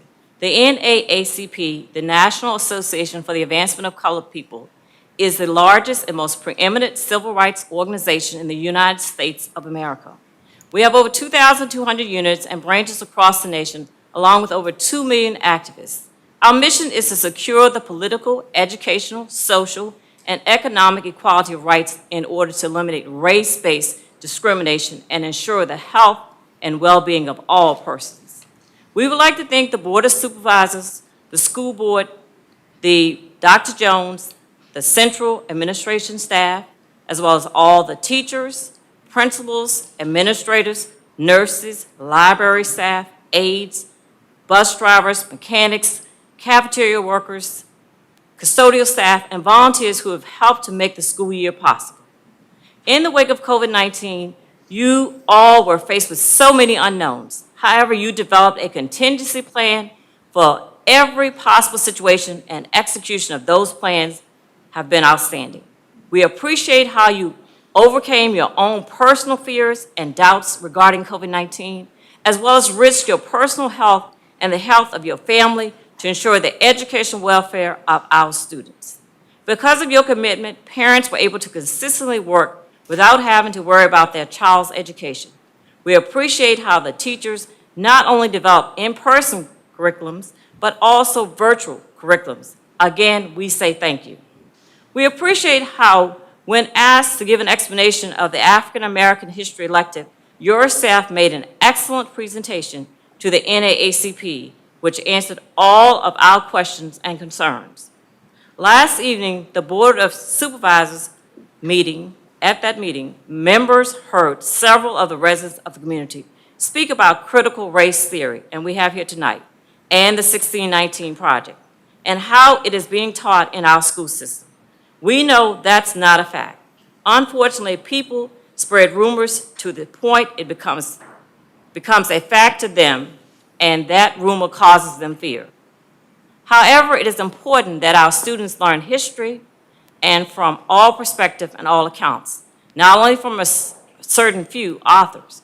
Reading their history, accounts of history from Native Americans, African Americans, Hispanic Americans, Asian Americans, as well as Americans who practice Judaism regarding American history, can significantly Excuse me just a minute, please. Was that 5 minutes for a group? Okay, let's see, let's make it 5 minutes to a group. You're representing the NAACP, is that correct? Yes. Yes, okay, just a moment, let her get the, okay. All right, go ahead. As well as Americans who have practiced Judaism regarding American history can significantly different from reading history from a Caucasian American. Racism, sexism, bigotry have been and are still a social disease in our American society. This societal disease is called death, caused death, injuries, stunted the growth and the potential of all affected races and genders. We are not advocating going back to the past. However, we are sharing with you that we can learn from our past mistakes to ensure we have a better future. We are not here trying to change anyone's opinion. However, we are here asking you to learn the facts. When Andrew, my husband, was in school, and myself as well, many years ago, in biology class, we studied about Darwin's theory of evolution. His theory was diametrically opposed to our religious upbringing. However, the theory made us a critical thinker and caused us to do research to support our beliefs. We never believed that mankind evolved from apes. However, we have seen in our lifetime how mankind have become bigger, stronger, and faster. This is a form of evolution. In the school system in Powhatan, these words have become extremely negative to some people. Diversity, equity, and inclusion. It's amazing how these three words, which are so positive in our life, have now become a narrative of something so negative. Andrew has worked in public safety for over 40 years, and during that time, he has seen, in his occupation, he has seen many people, women, and people of color be excluded from occupations. And through the diversity inclusion. Thank you, I'm sorry, your time is up. Thank you very much for your time, and thank you, Madam President, for this. Thank you. You're welcome.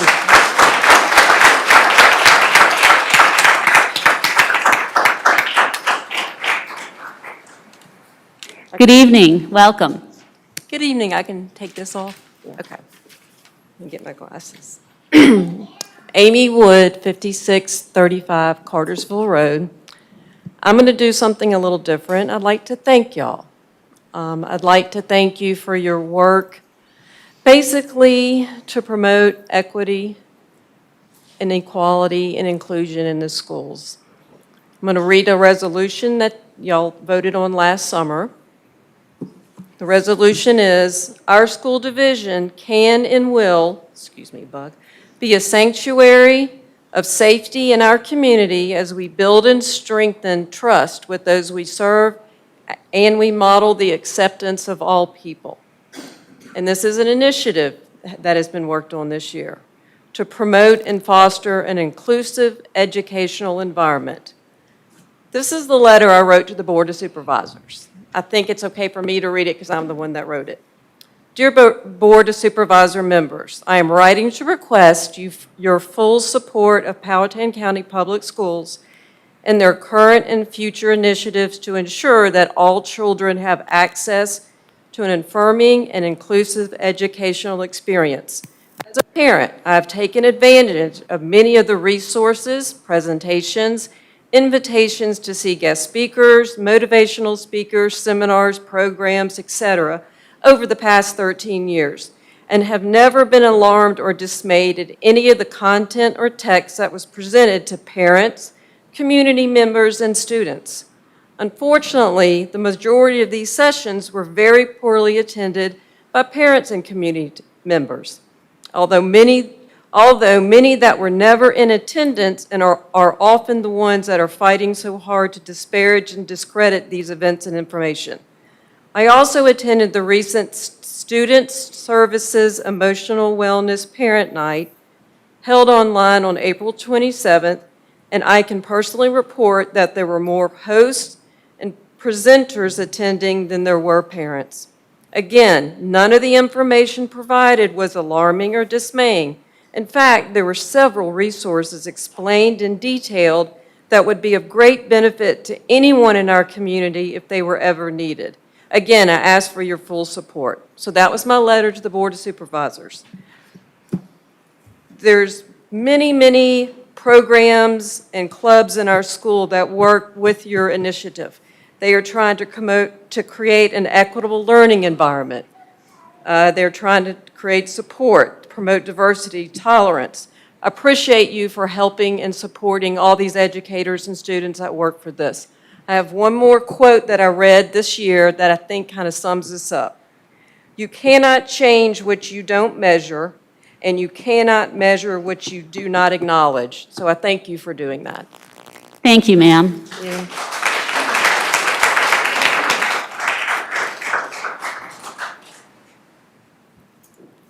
Good evening, welcome. Good evening. I'm Amanda Kozak. Let me bring this down here. I live at 3378 Manor Oaks Drive. I have a lot in front of me. I have stuff with buzzwords. I have a lot of thoughts going through my head. As you know, I've expressed a lot of concern, Dr. Jones, school board, about what's being taught in our schools. You know, as a parent, I want to know. I agree with a lot of the individuals here tonight, you know, about transparency. But at the same time, I understand what others are saying about African American history being taught in our schools. I agree with that. I actually minored in history in college because of African American history. It was a history I'd never really learned about attending Henrico County Public Schools. Like most college kids, I get rid of my books, but this book right here, I brought it with me tonight, is Stono. Raise your hand if you know what Stono is. Excuse me, ma'am. You can't talk to the audience. I'm sorry, You but talk to- the point I'm trying to make here, I held on to this book. I held on to it because it really changed my perspective, and I agree with that. I agree that we should honor African American history because it's woven into the fabric of the United States. My concern, though, are the 1619 Project. These ideologies that are being taught and invoked on our kids. You know, are they the right things that we should be saying to them? I don't know exactly what is going on. I've asked a lot of questions. The last email that I sent on April 28th remains unanswered. So I'm going to leave with this. It's from my last email to Dr. Jones and the school board. These are children, some who can't read or write yet, and we're confusing them with transgender pronouns, critical race theory. You say that you're fair and balanced, Dr. Jones, and I believe that. I think professionally you're doing a great job, but what I'm asking is for you to speak up on behalf of your community. You know, if this is coming from VDOE and Dr. Lane, can we question that? Can you question that? Are these the right things for us to teach our kids? You know, this is public education. It's not a political indoctrination camp. And it needs to stop. Thank you. All right. Thank you, ma'am.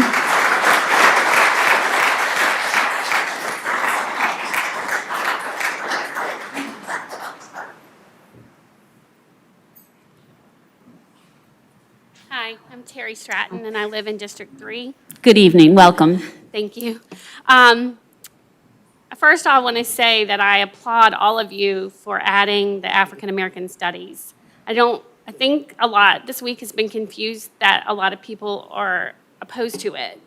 We're not opposed to it. We just want to make sure that it's historically accurate. I think you all know probably my feelings on 1619, so I won't go into that tonight. I just want to go into two things, really. The first is equality and equity. They're two different words. Please don't confuse that they mean the same. Equality can mean that I have apples, and I give everybody in this room apples. And everybody wants more apples so they can show up on time and they can work hard and they can do their assignments and they can make good choices and they can make good business decisions and they can get all of the apples that they want. Equity is you have 4 apples and I have 2 apples, so you've got to give me 2 of your apples. So that, I might not have got that math right, point is, I guess if you have 4 apples and I have 2 apples, you give me 1 apple and then we both have 3. Sorry, not a math major here. That's what equity means. It's not the same as equality. We can't hold these kids back that can excel so that everybody's the same. So please understand that.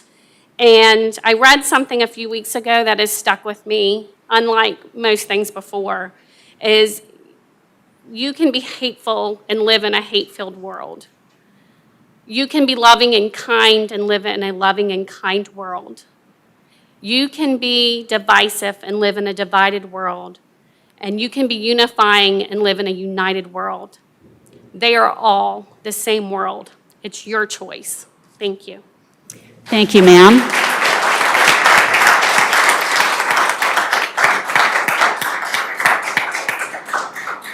Good evening. I'm Andrew. Good evening. Welcome. I'm Andrew Clinton Sneed, 2914 Edith Lane. And to add a little bit, so there's equity, there's equality, and there's justice. So using that same analogy, justice is that I have a chance to pick from the same apple tree as everyone else. I love the community engagement, and I wish that this engagement was a part of everything, a part of every PTO meeting, a part of every parent learning opportunity at each of our schools, and perhaps then in the future, this wouldn't come to such an abrasive head. My biggest concern right now, speaking on behalf of many of my colleagues who've worked so very hard to create a welcoming place and an environment where every student can succeed, like Christian Miller and Nashay Jones, who work so hard at Diverse Hands in Work, and so many other teachers all over every building in our school who've done so much to learn about themselves so that they can help students learn more about the subject, that those efforts are being undermined in such a negative way. I've heard a lot of accusations, but I haven't heard a lot of questions. Now, the programs I teach include large portions of student populations. And I'll be honest, I do have an agenda every day when I walk in my classroom. The Virginia Standards of Learning for Music, the national standards for music education, and to ensure that every student can succeed, that every student feels safe and loved and appreciated. That's priority number 1. And to be attacked the way that I've been attacked personally and the way that many of my colleagues have been attacked is simply unfair. But I want it to be clear that every teacher in Powhatan County Public Schools would lay down their lives for any of our students any day at any time, that we give the very best of ourselves, we give all that we have to ensure that every student has everything they need to succeed. Social emotional learning is not a front for something else. It's just that, helping students to be aware of themselves and to be aware of the world around them and understanding how they fit into that and how they can be a part of making the world a more beautiful place. In the 1960s, it was children and teenagers who led the charge for change. In the 70s, it was teenagers who led the charge for peace. This isn't indoctrination, it's simply more information that allows students to make an adequate choice for themselves. In 1787, I would have been considered 3/5 of a person. In 1870, I would finally have all the rights but lots of oppression. In 1964, I would have the unquestioned right to vote. And the next question is where we go from here and where our young people will lead us. So I thank you for all that you've done to support teachers, and I share this to make sure that everyone knows that every teacher loves every child every day. Thank you.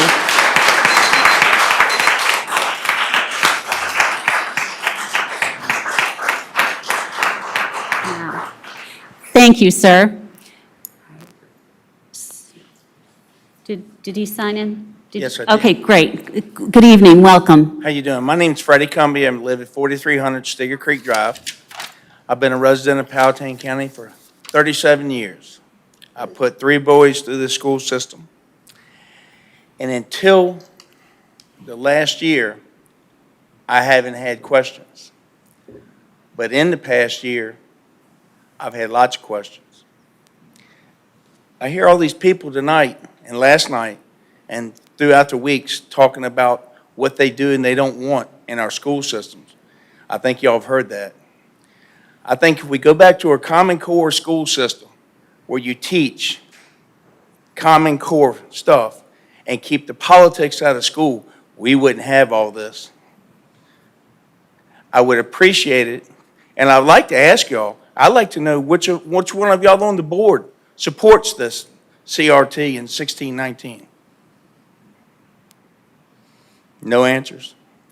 There's another word called transparency and accountability, and I've heard my friends in this county stand here tonight and say it's going on, and you're teaching it.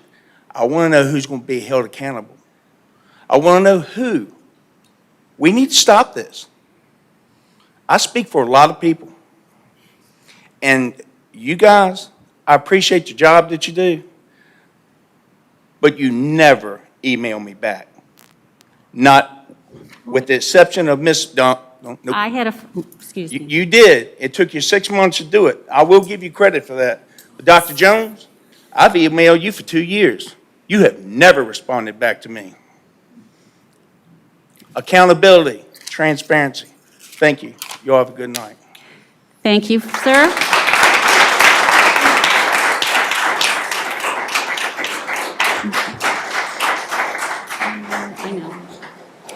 Good evening, welcome. Good evening. Thank you for having me. My name is Robin Mead. I live at 2500 Butterwood Drive. I honestly didn't have any plans to speak tonight because I thought the parents did an excellent job, and I'm really happy to see a lot of them come out and take an interest in what's going on with our schools. I did feel motivated to speak a little bit because I hear a teacher come up here and talk about feeling attacked when parents have questions. I think we should be encouraging dialogue. I think we should be encouraging discussion. I think we should be encouraging various points of view. I honestly am a little tired of hearing the word being attacked when someone confronts people with different ideas or different thoughts. I've heard that quite often in this journey of just trying to seek answers. I think we saw that last night at the Board of Supervisors meeting. I think we saw all last week in social media campaigns and letters to the boards campaigns an attack and an assault on Mike Byerly's character for simply asking questions. We've got to get away from that. We see it a lot. I don't know how many of you are on social media. I can tell you a lot of your teachers are on social media. I can tell you a lot of them are not adhering to your social media policies. I can tell you that a lot of your teachers are aggressive towards parents in the community when they share a differing opinion. I think we all have our children's best interest at heart. I think everyone in here loves their child. I think everyone looks at other children with love in their heart and love in their eyes. I don't know that I'm seeing this in this room right now, and it's very disturbing to me. We're taking controversial issues like this that is dividing this room in half, and you want kindergarten kids to comprehend this. It's incomprehensible. We should be teaching core subject matters to our students. They need to excel in reading, writing, cursive, math, science, and all of this other stuff can stay by the wayside. Our kids are failing in school right now across the Commonwealth. It is a problem. Let our children focus on being children. Let our children focus on learning so that they can grow up and not be emotional thinkers. They can grow up to be critical thinkers. And then when they're faced with adult decisions like these, they have the skills and ability to do that. That's all we're asking of our schools. We want a quality education for our students. Thank you very much. Thank you, ma'am.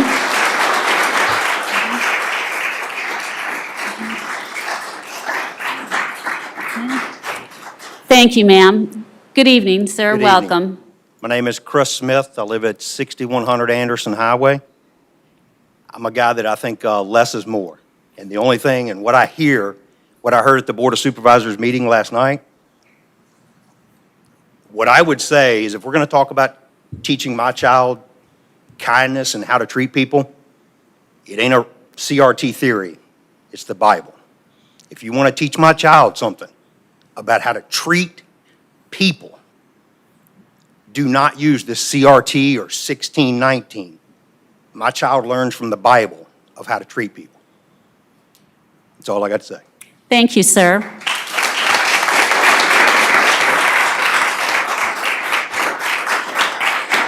Minutes is up? Okay. All right, our 30 minutes is up, and I don't see anyone else, so we will close the public comment period. Now let's start with the agenda for this evening. Oh, could we, okay, let's take a 10-minute recess, please. Turn your mics off.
Okay.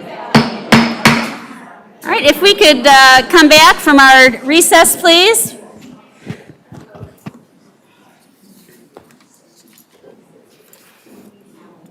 Thank you. All right, next item is the consent agenda. Dr. Jones, would you go through that for us, please? Happy to, Madam Chair. The first item is the monthly financial report for the month ending April 30th. We also have a personnel docket and addendum that was discussed in closed session. We're asking for approval of these as a block. All right. Do we have any, well, first, we need a motion to accept, and then we'll see if there's any discussion. Madam Chair, I make a motion that we approve the consent agenda. All right, do we have a second? Second. All right, any discussion or comments on the consent agenda? All right, hearing none. All those in favor, say aye. Aye. Opposed? All right, agenda's been passed. Consent agenda's been passed. All right, next is the superintendent's report. First one, update on the African American History course. Dr. Jones? Thank you, Madam Chair. As we stated when we approved the course guide, the school board approved the course guide back in January or early February. We would be providing regular updates to the school board on the development of the African American History class and the curriculum included in that. We have completed the registration process. We have 31 students who have signed up for the course. We have another 43 students who have the course listed as an alternate in case they are unable to get into one of their other electives. So we're very pleased that there's such strong interest in taking this course. We've begun the process of building the curriculum for that course. There are standards that come from the state, but as we stated in February and reiterate, this is a course built for Powhatan and for Powhatan students to reflect our community and everyone within our community. We held our initial curriculum development meeting on May 5th. The curriculum committee includes staff from the high school, our history specialist for the county, our assistant superintendent for instruction, and 3 history teachers, including the history teacher that will be teaching the course, Miss Amanda Wilson. They went through and looked at a variety of research and topics, ones that had been scrutinized and that were respected. They were told as part of this initial meeting that the 1619 project would not be involved in any way. We stated that back in February. We've stated it emphatically ever since then, is that the 1619 project will not be part of the curriculum of this course.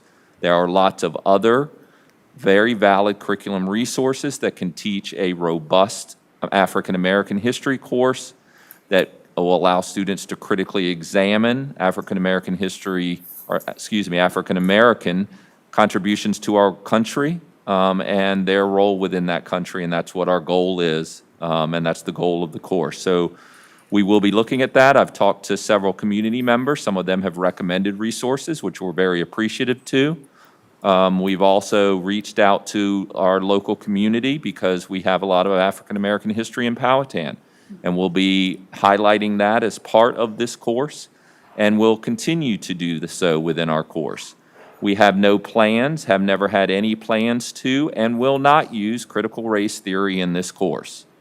I repeat, we have no plans to, have never had any plans to, and will not use critical race theory in this course or the 1619 project.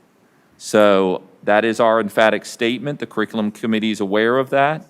We will provide regular updates of the curriculum committee's work on our website for the community to see. We will provide it to the school board in regular updates. We will provide the final syllabus and suggested resources for anybody who wants to see it to see it. And we're very excited to be offering the course. I was very excited tonight during public comment to hear that there is so much support for teaching this course. And we're anxious to offer it to those students who are interested in taking it and feel that it will be a wonderful addition to our course content. I'm happy to answer any questions, Madam Chair. All right, thank you, Dr. Jones. All right, any questions or comments from the board?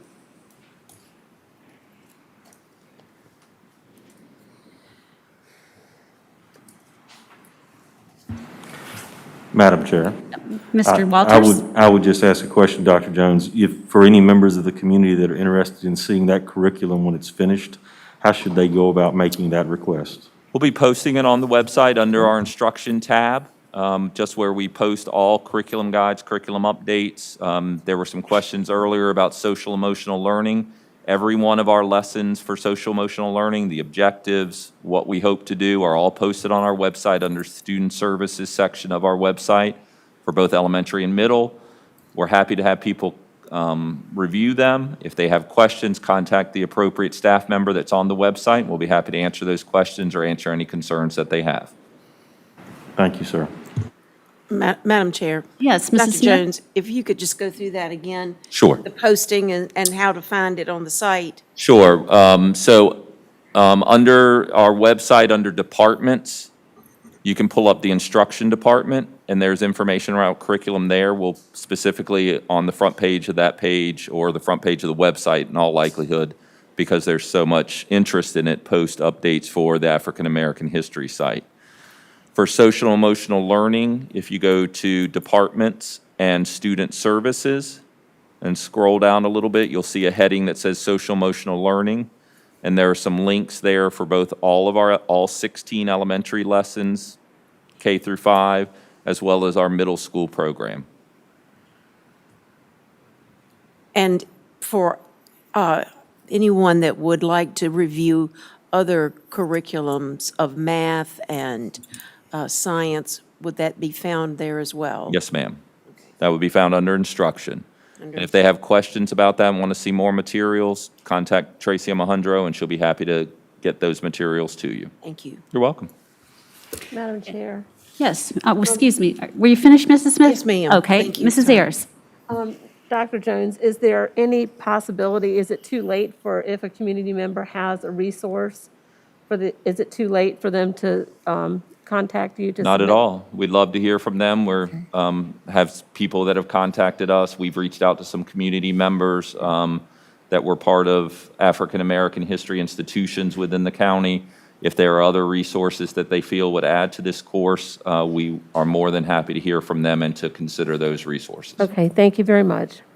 And Dr. Jones, so Sister Maureen with Belmead and... We've already reached out to okay, Belmead, great. yeah. And then we have the African-American students whose parents built this building. Yep. You've contacted Yep. them? We've already started discussing including that within the course. Okay, great, great, thank you. Any other questions from the board or comments? Madam Chair, just a Yeah, comment. Mr. Cole? I think that the fact that we've got in total over 70 students who might be interested in this course, either as a first choice or a second choice, says a lot about our student body. This is a course that's never been taught before, and yet there are 70 students who have enough interest in this to say, hey, this is something I want to spend a year doing. So I think it speaks well, and I hope that we can use those young people as an example for how we maybe should be inquisitive and seek to learn new things, that maybe learn things that we hadn't thought about before, and maybe challenge some things that we believe for a long time, to make us think about them and make us either to be able to defend them or maybe to adjust what we believe. So I'm excited about this. I think it's going to be a great process, and certainly we're doing all we can to use a word that I hate, transparent, to be transparent. And we're doing all we can to try to involve the community in the creation of this course. So thank you for doing that. Okay. Thank you, Mr. Cole. Madam Chair, one more thing. Please. That first committee meeting, we'll post the notes from that meeting, the summary of what was discussed in that meeting on the website as well, and do that every time the committee meets so that people can see what was discussed as part of the work of that committee. Okay, great, thank you for that, Dr. Jones. And any other questions or comments on this topic? Madam Chair, I have Mr. one. Walters? So if members of the community have questions about, not specifically this course, but curriculum development in general, so, and how the county goes about, the schools go about doing that, and what goes into that process, Is Dr. Omohundro the person that they should reach out to get more information? Is That the would be right- fine, yep. Okay. If it's specific to a school, they could start with their principal. But if there's questions about the wider curriculum, Dr. Omohundro supervises that, or they're welcome to reach out to me. What I would prefer, if it's something about curriculum, it's usually a pretty involved discussion. Having a conversation on the phone or meeting in person, now that we're able to meet in person, would probably be better than trying to do it through email exchanges, which is what I've started to try to do. People who have contacted me by email repeatedly is that, why don't we pick up the phone and talk about this? And I'm always willing to do that, and will always return those phone calls and emails that we receive, and be very happy to have conversations about that. Thank you. Any more questions or comments? All right, well, I think that covers it. Thank you for the update, Dr. Jones. Yes, ma'am. All right, let's move on to the dedication of the field house. Yes, this is information at this time. Powhatan High School has submitted a request to the school board to dedicate the field house at Powhatan High School in memory of Ernie Henderson, a longtime coach, very valued member of that Powhatan High School community. This request is supported by members of the community. If approval is granted, a sign would be made and mounted to the field house, and a ceremony would then be held during the spring sports season of 2021. We've attached the letters of support that have submitted to the board. We'd like to bring this back to you on June 8th for your approval. All right, thank you, Dr. Jones. Comments, questions from the board? A comment. All right, Mrs. Ayers? I'm sorry, I'm having a hard time breathing. I just want to say that both of my sons had Mr. Henderson coach football, and my one son, he coached in track. What an amazing human being, and he so deserves this. He was a big, strong man, and he was so good with our students. Generations of them. Yes. Well, thank you, Mrs. Ayers. Anyone else? I myself didn't, my kids haven't had him yet, but I wish they did. But anyway, the letters of support are just outstanding, and I think this is a great honor we can do to this man. If there aren't any other comments, then we will move on to the next item, Dr. Jones, VSBA policy updates. Yes, ma'am. The next item is to receive information on VSBA policy updates. For May, there are 7 policies that are updated. One is, most of these have come from the state or from the VSBA. There are 2 at the top. One is public participating school board meetings. The board had requested to allow not just citizens, but also employees to address the board. That has now been updated. This school food service code of conduct is a new non-VSBA policy, but it's one that's requested and review or required by the VDOE. So we're asking for that, and the rest are regular VSBA policy updates. We'll bring these back to you in June for approval. If you have any questions before then, please reach out to Dr. Parker or myself. All right, any questions or comments on these policies? You can have a chance to go over them and ask questions at the next meeting. All right, well then let's go on to the next VSB Batch. policy updates. Yes. Yes, we've got consider approval for VSBA policy updates. These were given to you in April. I'm going to ask Dr. Parker to come up to the podium in case there are any questions. There are several policies here. Most of them are legal references and cross-references, updates, but we're happy to answer any questions that board members have about any of these policies that we're looking for approval for tonight. All right, thank you, Dr. Jones. Did you want to start, or do you want us to start? Did you have anything you wanted? I think she's just available for questions. Got it. Okay, any, who wants to start on the board? Well, I will start with policy GDN. if we could, that's the evaluation of support staff. I had a few questions. I wanted to know, if we could be more specific, how often do we evaluate them? On a regular basis, at the end of each year, that sort of thing? It's yearly. Every year they're evaluated. So not necessarily the end of the year. It's, Typical evaluation timeline is to start it at the beginning of the year and then complete it before the end of the school year, or if they're not a school employee, sometime before the beginning of the next school year. okay, thank you. And, Madam Chair, yes, I had a question along that line as well. okay. Because it says a regular basis. I remember it always being, taking that whole year, just like you said, to get that evaluation to start, probably about 3, a lot of times throughout the year. But could we be more specific to say that it's an ongoing evaluation, yearly evaluation, or? I think we could say on a yearly basis. There are times when employees that are support staff that may be evaluated more than once a year, but at minimum once a year on a yearly basis. But it would culminate in one written report or final report?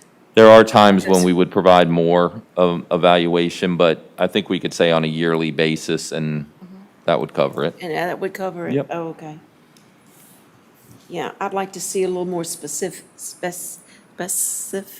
be more specific. So we'll strike the word regular in the first sentence and add yearly. On a yearly basis, yes. Okay. All right, okay. Did you finish on your questions? No. On that one? Because I still go ahead, go ahead. My next question was, who does the evaluation of our principals? Principals are, Dr. Thomas, as the Director of Elementary Ed, does the elementary principals. Dr. Alejandro does the middle school, and I do the high school.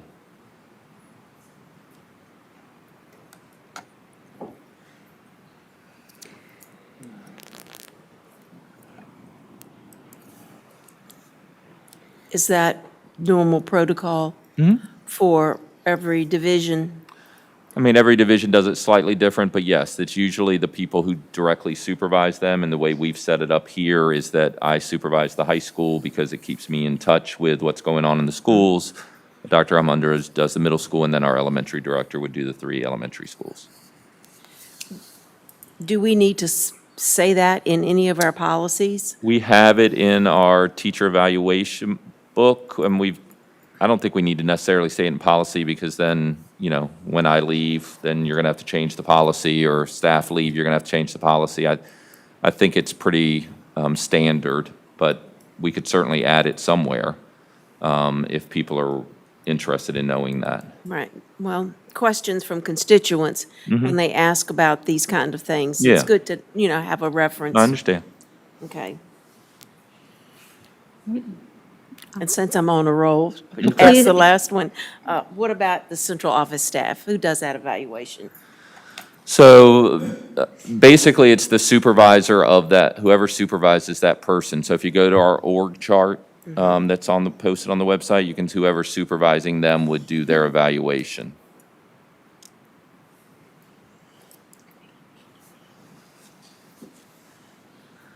Thank you. Okay, so, and then, okay, great. Okay, anything else on GDN? Okay, I'll keep going unless any of you want to go ahead. Under KK policy on board members.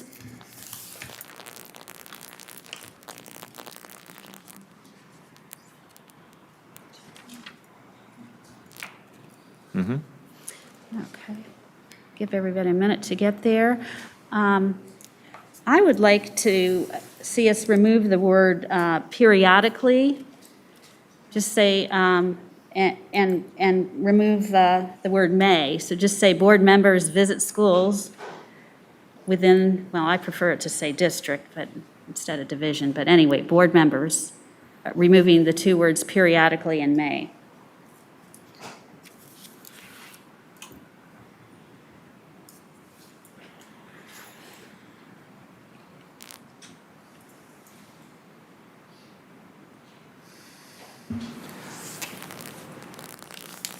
Madam Chair. Yes, Mr. Walters? I recognize the intent of what you're trying to accomplish, but I mean, the way that I read the policy, it's about who's permitted to visit the schools. And I think that's why it has the may in it. Is that correct, Dr. Jones? That it's explicit that board members may visit the schools? Right, yeah, I think that's what the intent of the policy as it's written is, to give board members and let both schools and board members know that they may visit schools within the division.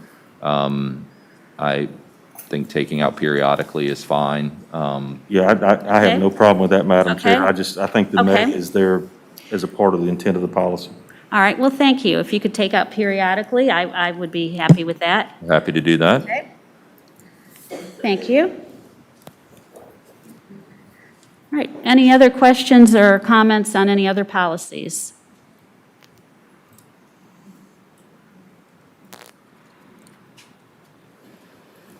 All right, hearing Madam Chair, I have, it's a question. Mr. Walters, go And ahead. it's about, Oh, we're having a little bit of rain. Okay, thank you. so it's about INB. I know that in one of our previous meetings, I believe 2 meetings ago, we had some discussion. There was a suggestion from a member of the community about changing will be, which I guess was new language, to something else. Is the board satisfied with that change in the final sentence of the first paragraph?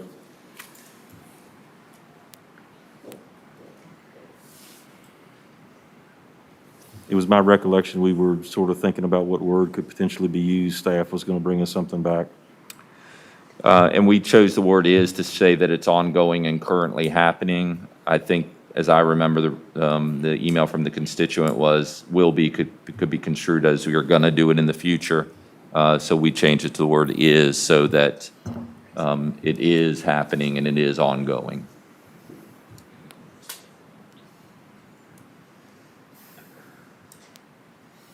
Okay, are you good with that, everyone? Madam Chair? Yes, I Mrs. have Smith? I have one little question. As you go down under, in the teaching about controversial issues, the second dot that says, provide instruction in an atmosphere that is free from bias, prejudice, or coercion.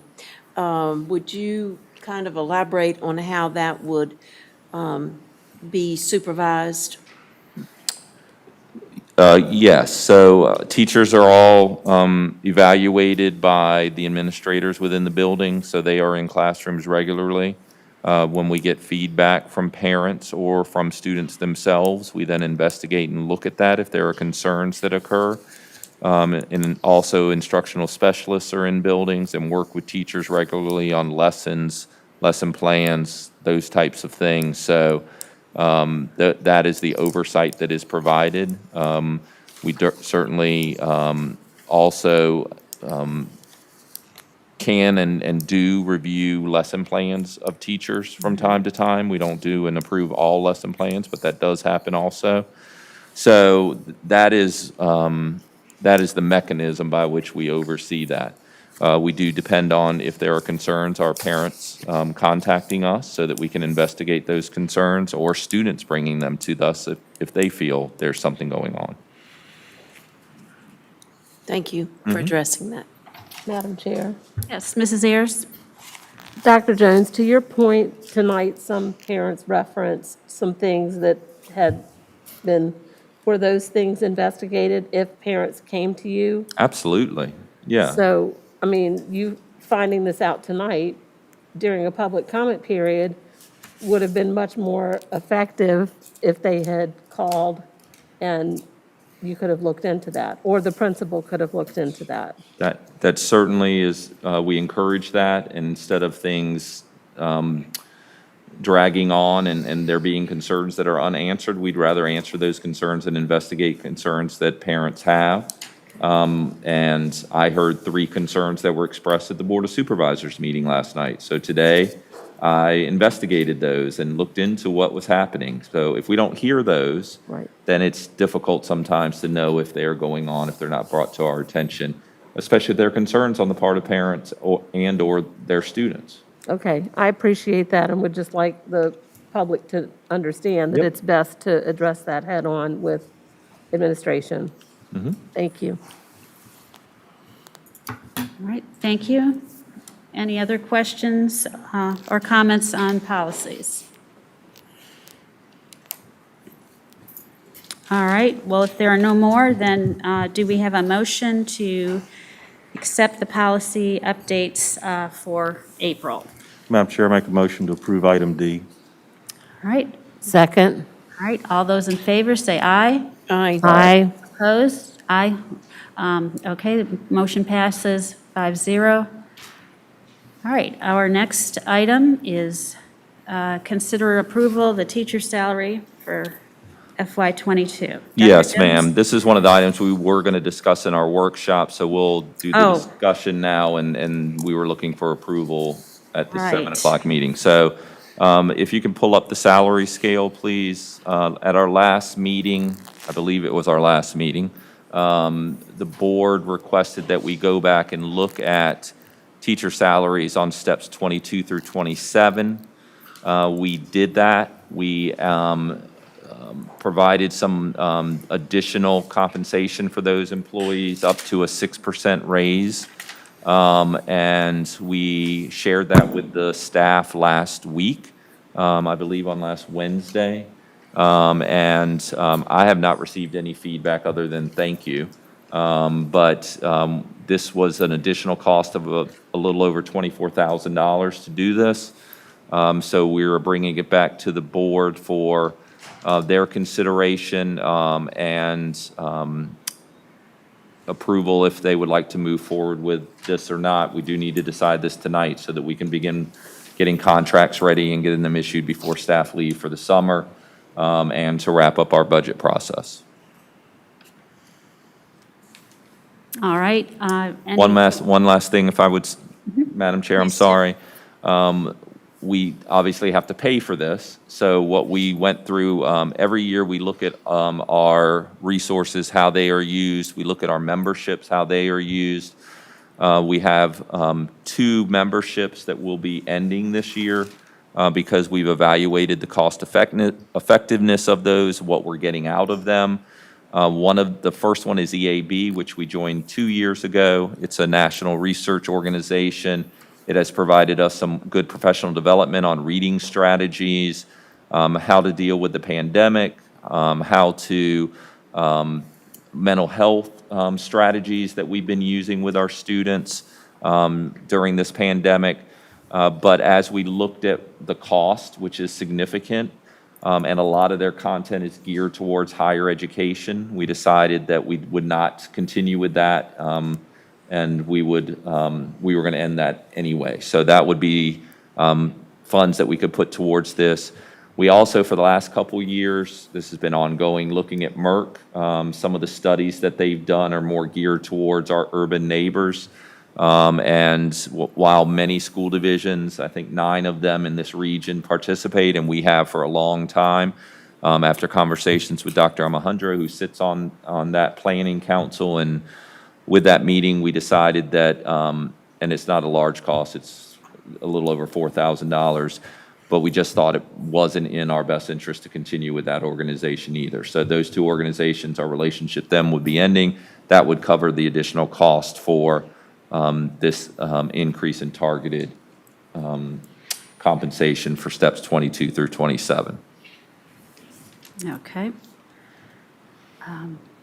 All right, any questions or comments from the board?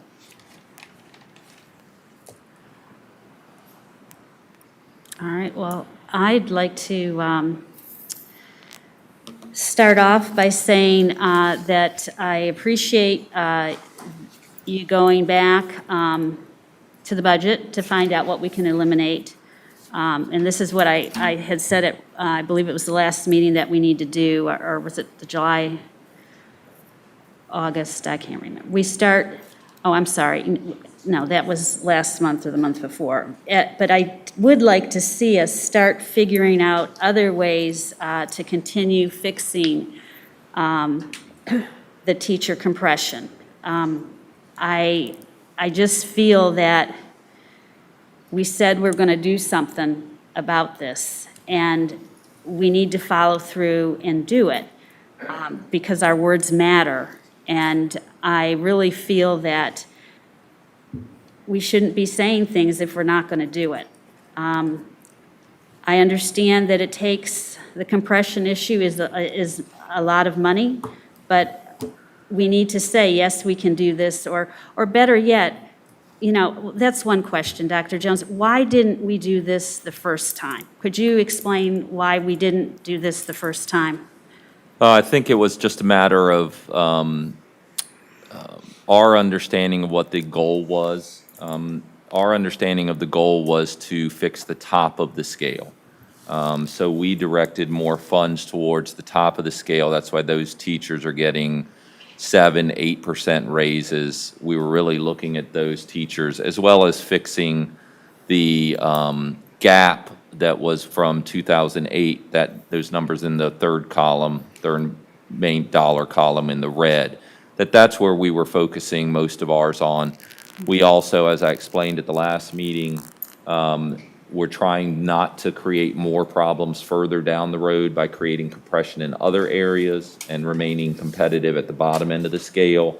And when you do that, it's often difficult to keep a working scale that has a logical progression of steps. So I think that's why it wasn't done to begin with. I think that some teachers heard, and rightly so, I recognize that now, that we would do 22 through 27.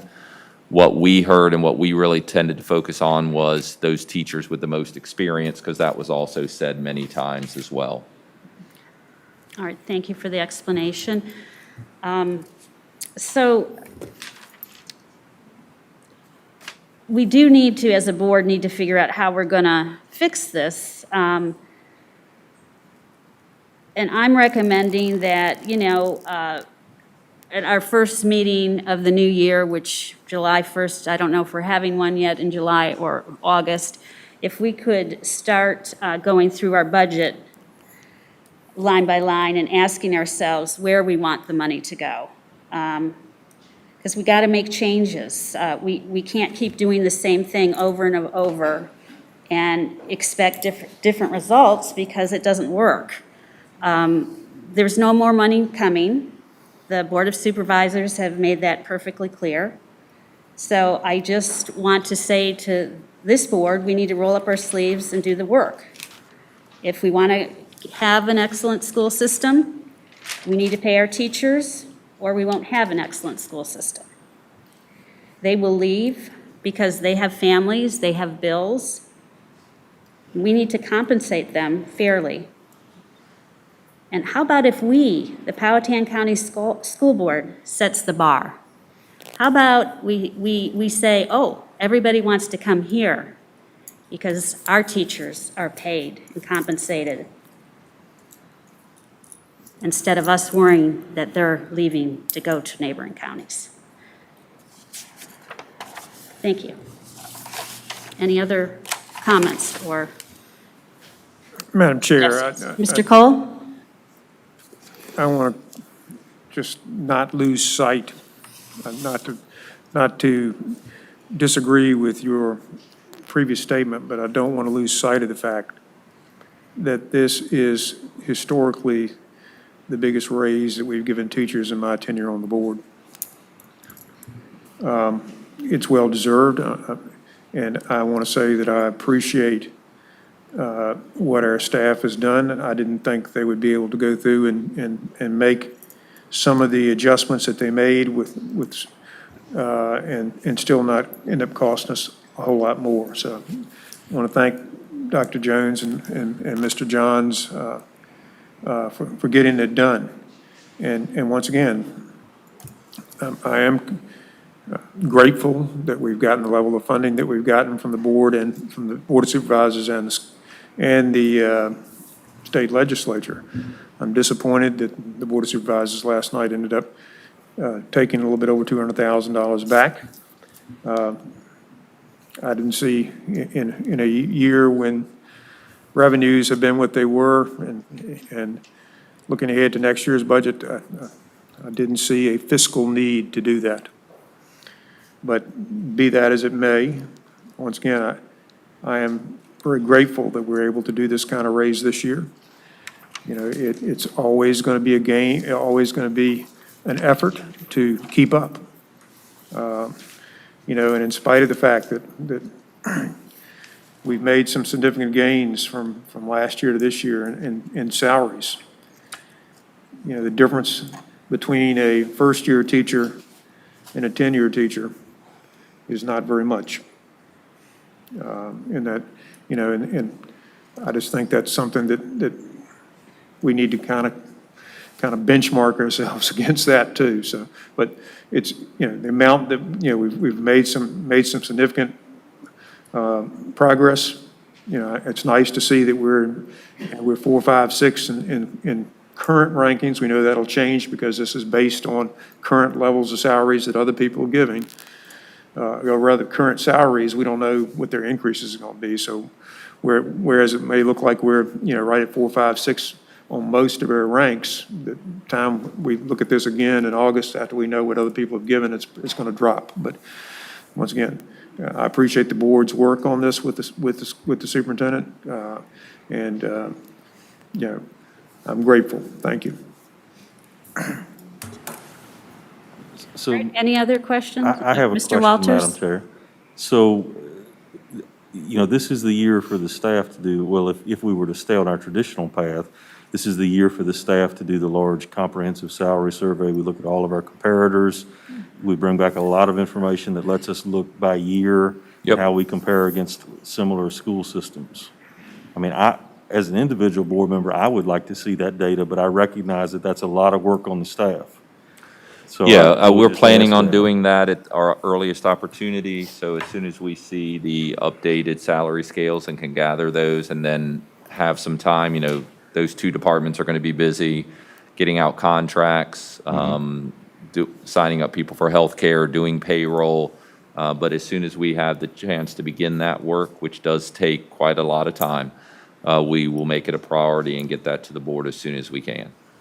Right, and the value of that is really to compare us against our neighbors at each of our years on And the we'll do scale it and- step right. by step with every job classification, or most of the major job classifications. Very Yes, sir. good. Yep. All right, thank you, I appreciate it.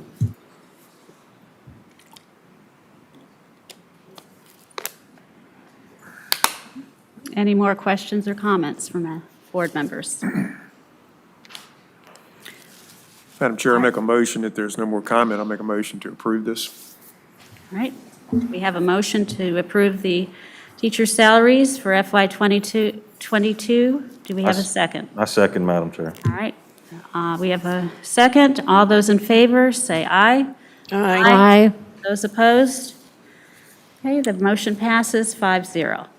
Thank you, Madam Chair. Next item is, we're looking for approval for the renewal of a contract for our Bermuda fields. Those are our competition fields, mainly 25 acres. This is the third-year option renewal for WTG, and the contract amount of this group is $66,500. Can All you- right, do we have any questions? I do, Mr. Madam Chair. Walters? Thank you, Madam Chair. Can you just remind us which fields that includes? So this is, and I may need Dr. Tibbs to come help me, but it's the Please come forward, Dr. Tibbs. football field, baseball, softball, all the competition fields at the high school, the competition fields at the middle school. Correct. What did I forget? The soccer field back here and the field that is inside the track at Pocahontas Elementary. There's a little field, we got the cinder track in the back behind the playground, that is a small Bermuda field also.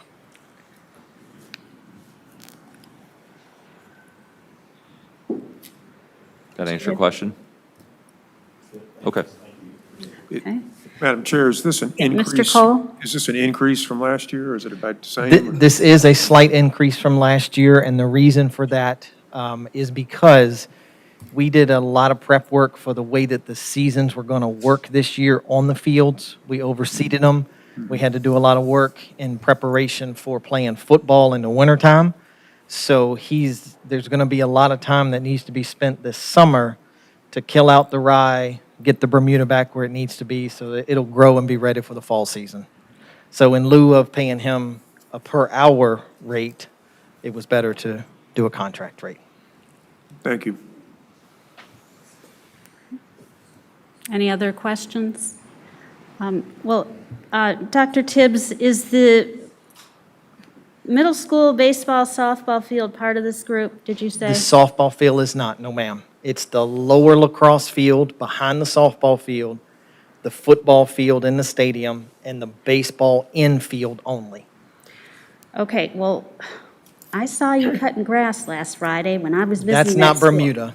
That's not Bermuda, That's okay. not Bermuda. Well, I just don't want to be paying this company and No, then no, no, paying them even more with an No. increase if this is their contract. No, and the because- reason that I was mowing grass and that I have been mowing grass is because the way that the middle school schedule has worked with a compressed season like they've had, even though our current landscape provider mows it on a regular basis, prior to them having games, they would like for it to be at a certain level.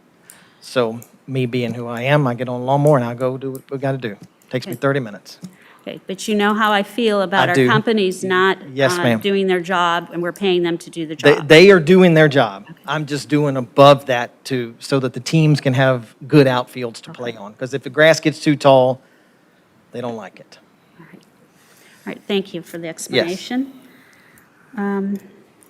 Is there any more questions on this item? If not, then can we have a motion? I'll make a motion to accept the contract. All right, we have a motion. Do we have a second? Second? All right, a motion and second. All those in favor say aye.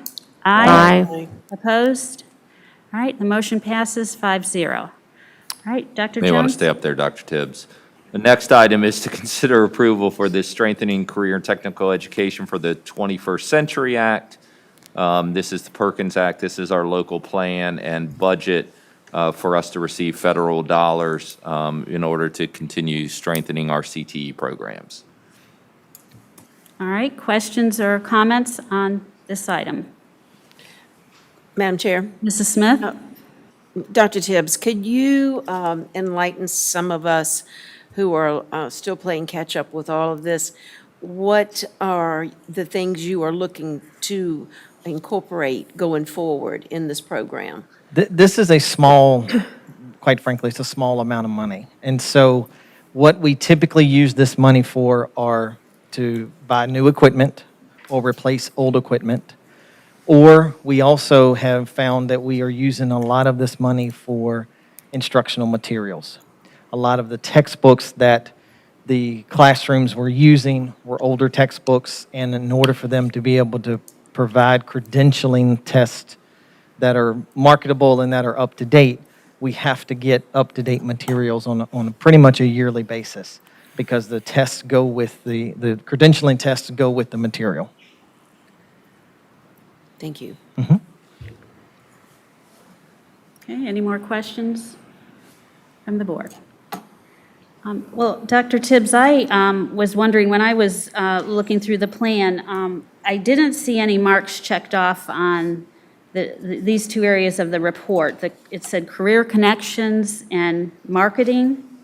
Is that because we don't have those programs? We currently do not offer specific programs in those two areas. We do incorporate career connections into our coursework, into our classes, but we don't have we don't use the course that the Department of Education has called Career Connections because we use various things like Major Clarity through our guidance lessons and our school counselors creating the plans for the students before they go to the high school. So we incorporate it in various different departments in various different ways. We just do not use the Career Connections course. Thank you, I appreciate that, because I do feel like we do a lot of that work, yes. And then marketing, we just don't have the interest right now for that subject? Correct. We or- used to offer the course when we had a staff member that was here and certified to teach it. We currently do not have a staff member that is certified to teach marketing. It is still in our course guide, so we could offer it, and students can sign up for it, but we just do not have the staff that is certified to teach it right now. Did we have students that wanted to sign up for it for next year? Then we have principles of business and marketing that students did sign up for. Oh, okay. Yes. All right, good, thank you. Mhm. All right, any more questions? All right, do we have a motion then? Madam Chair, I'll make the motion, but before I do that, I just would like to make a comment. Please go ahead, Mr. Walters. Dr. Tibbs serves, and I apologize if this is not quite the right title, but CTE Coordinator for the schools. And I just wanted to take a moment before I make the motion to commend him. I have the honor of serving as the school board's representative on the CTE committee. Dr. Tibbs does a very nice job in coordinating that committee, working with the community. There is a significant amount of community engagement on that committee. And very recently, he he put together the scholarship meeting that was had. I could not attend that meeting, but I read the emails from those who could, and the community, the members of that group, were very complimentary of the status. So I just wanted to share that publicly. Thank you. Thank you, Dr. Tibbs, for what you do for that. Thank you. And now I would say that I would make a motion to approve this item. Okay, but before you do then, is that the same meeting where like last year, you had the students come in front of us and do like a presentation? Yes, ma'am. We normally do a dinner and a presentation, and unfortunately with COVID, we weren't able to do that, so we held it virtually this year. It went very well. The students did a fantastic job, and we were able to award 6 scholarships this year. Wonderful, wonderful. Thank you for bringing that up, Mr. Walters, and thank you, Dr. Tibbs. You're welcome. Thank you, Madam Chair. I had intended to make it during my comments, but Dr. Tibbs being at the podium, it seemed like the right time. Good for So you. thank you very much. You're welcome. And I had made the motion that we approve the item as presented. All right, do we have a second? I'll second the motion to approve this $40,747. It's an awful long document for that amount of money, but Yes, it is. All right, all those in favor say aye. Aye. Opposed? All right, motion passes 5-0. All right, next is I think- item H, Yeah, I think it's budget. budget update? Yes, okay. As I think Mr. Cole alluded to earlier, the Board of Supervisors did reduce our appropriation last night by $127,000, specifically the amount that we had put towards targeted adjustments for teachers. That, in addition to the $102,000 that the county decided to keep of state money of ours that we received when the General Assembly passed the budget, means that we now have a shortfall of $229,800. We just found this out last night at 9 o'clock. Mr. Johns and I have begun looking at items where we can balance the budget. We don't have a list for you at this time, but we will bring that to you and send you that as soon as that we can. And then we'll be looking to balance our budget on June the 8th. To bring it equal to the appropriation that we received from the county. We're very thankful for the funds that the county provided for us, and very thankful that they continue to support the school system. I will point out that there were a couple comments made last night at the board meeting that talked about the schools always asking for more money.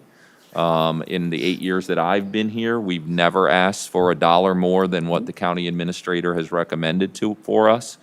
And when the state cuts our budget, we end up cutting our school's budget without asking for more money from the county. So I think it's important to state that for the record. Again, we're very thankful for the support that they provide us, and very thankful that we're going to be able to give significant raises to our employees. We'll bring back a more detailed list of where we are going to be making those reductions for your consideration as soon as we're able to. All right, thank you, Dr. Jones, for explaining that. So, Madam Chair, Go can I ahead, ask Mrs. one little Smith. question? Sure. When they talked about the reduction of our budget, did they give any, I couldn't pick up really any reasoning for it? Do you No. have any insight into that? I do not. I knew that there was one board member that expressed an interest in doing that last week. I had a conversation with that board member. He felt like the 5% that we were giving our employees was adequate. I did not hear any other rationale at that meeting or from any other board member about why that deduction took place. And the state funds, keeping those?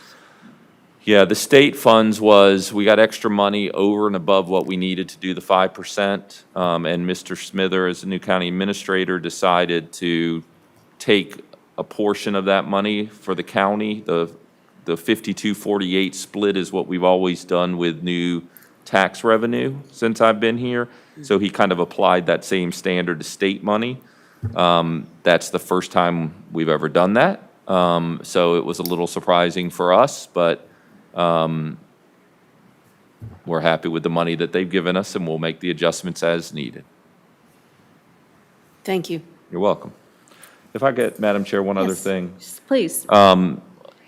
It was brought up earlier today about funding that we will be receiving from the American Rescue Plan. Powhatan County is slated to get $2 million to deal specifically with impact of the COVID pandemic and helping our students who may experience some deficits catch up. We all know that this year it's been much more expensive to educate our students. We've had to buy a lot of equipment. We've upgraded HVAC. We've hired additional staff.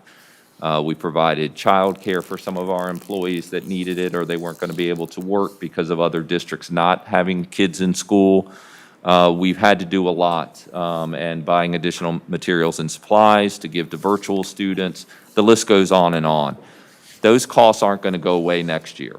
It's still going to be more expensive, even though we fully believe and intend that we're going to be in school 5 days a week and we're going to return as normal as possible, hopefully without these masks, and we'll be able to return to some normalcy in our classrooms. That is all of our greatest hope.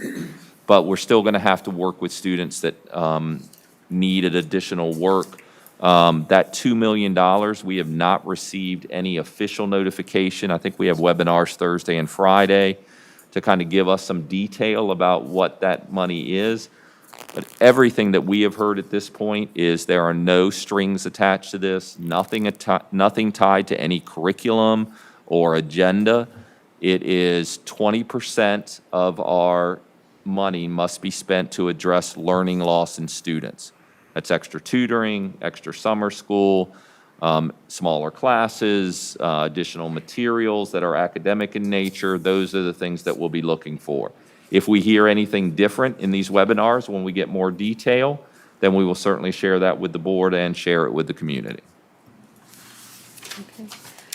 Madam Chair, Yes, Mr. Cole? thank you for that update, Dr. Jones. Is there a possibility that we can create some, I don't know, overlap as we are doing those things to qualify for CARES money that would enable us to deduct some things out of our regular budget?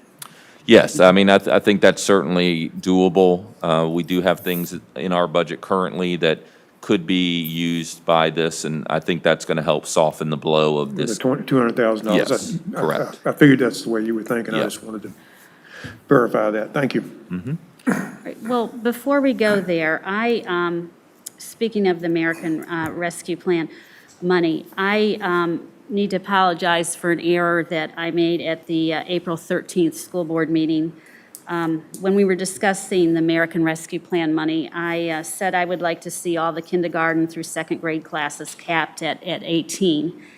And I was on autopilot because those of you that know me know that I think it's so important that we keep our kindergarten through second grade classes low so that our teachers can give our youngest students the foundation that they need to be successful. So that's in normal times. But this is not normal times, and what I meant to say is I'm recommending all grades, all kindergarten through 12 classes capped at 18. The American Rescue Plan money was put in place to help Powhatan County students and all students in the United States of America to help them with their learning losses during this worldwide pandemic. So the reason I'm recommending this is teachers can do wonderful work to help our Powhatan County students, their parents, and their families deal with the amount of stress they have been under with smaller class size. And I do mean academically, and yes, I do mean emotionally.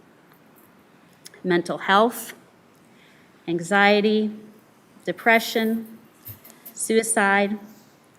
We've got to talk about it. We, the citizens of this county, Powhatan County, we, the citizens of the United States of America, need to help our teachers and our staff help our children, their parents, and their families.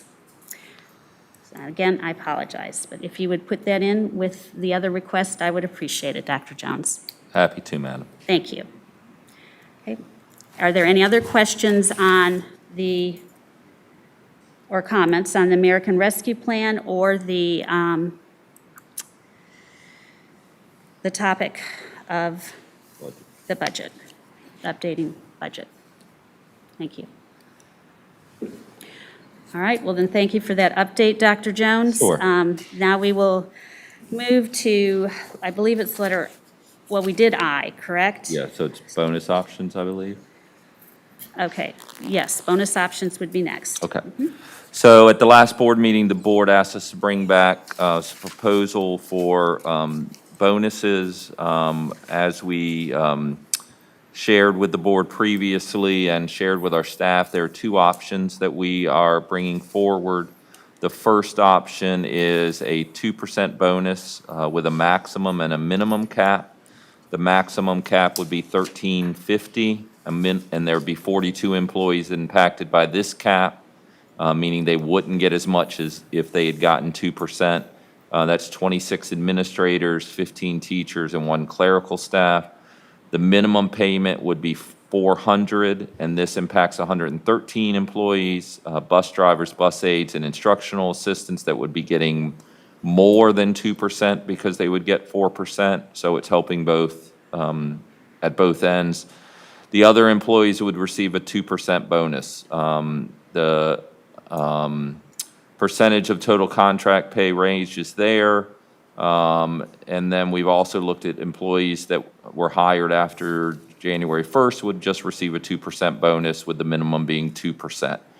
And the maximum would be $700. The cost of that option is $579,720. Option 2 is to provide a flat rate bonus of $850 for all full-time, $400 for part-time.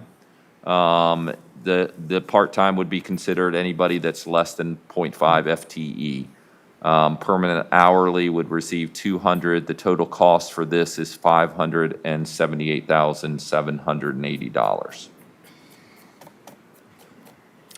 We're recommending option 1, the 2% with a max and a minimum. We're doing that because 400 of our employees would get a higher bonus if we went with this option for the same amount of money. If you did the second option, then 100 and, I'm doing this off the top of my head, I think it's 91 employees would get a larger bonus. So it would impact more employees with higher bonuses, including our teachers, if we did option 1.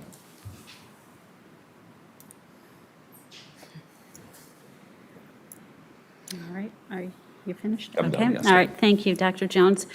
All right, let's open up for discussion of bonus options.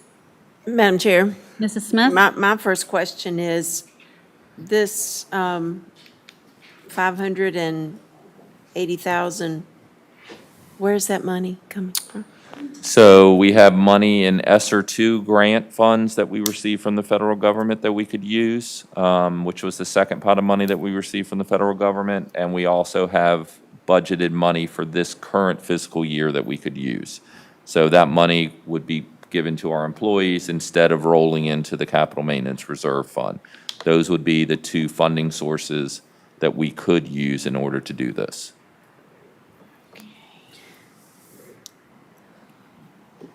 So we wouldn't be using the American Rescue Plan funds? Would not be using American Rescue Plan and would not be using next year's physical budget. It would be out of this year. Madam Chair, Dr. Jones. Excuse me, Mr. Cole. I'm sorry, Mrs. Smith, I interrupted. Did you finish? I'm done. Yes, Oh, ma'am. okay, I'm sorry. Go ahead, Yes. Mr. Cole. Dr. Jones, my understanding is that many of the local, other school divisions around us have used federal grant funds for these bonuses. Is that correct? That is correct.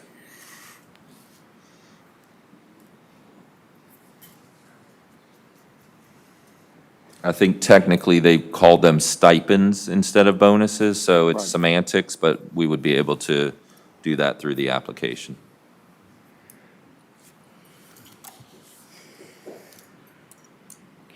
Any more thoughts, comments?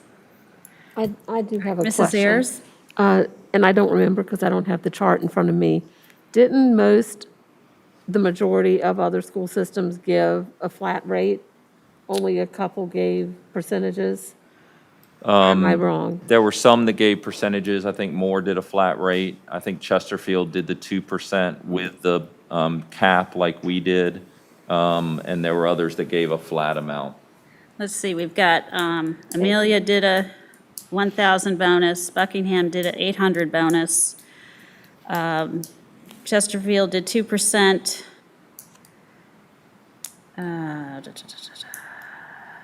Goochland did 1,500 for full-time, 750 for part-time. Hanover did 750. Prince George did 500. Madam Chair. Mr. one Cole? Additional question. Will we be able to still roll some money into our capital reserve at the end of the school year? We'll be able to roll some over. And the second part of that question is, do we see any big capital projects that might pop up in the next year? Can't say that for definite. We have, I think, 800,000 in that account right now. So we don't have a boiler on its last No, leg? we don't have anything that's on its last legs that we're aware of, no. Okay, just wanted to Yep. make sure that we weren't neglecting something out there that we will have to come back and bite us later on. Madam Chair, Dr. Mrs. Smith? What about that issue at Powhatan Elementary, though, with the bathrooms having to be closed down, and what's going on there? Is that going to be a very costly fix?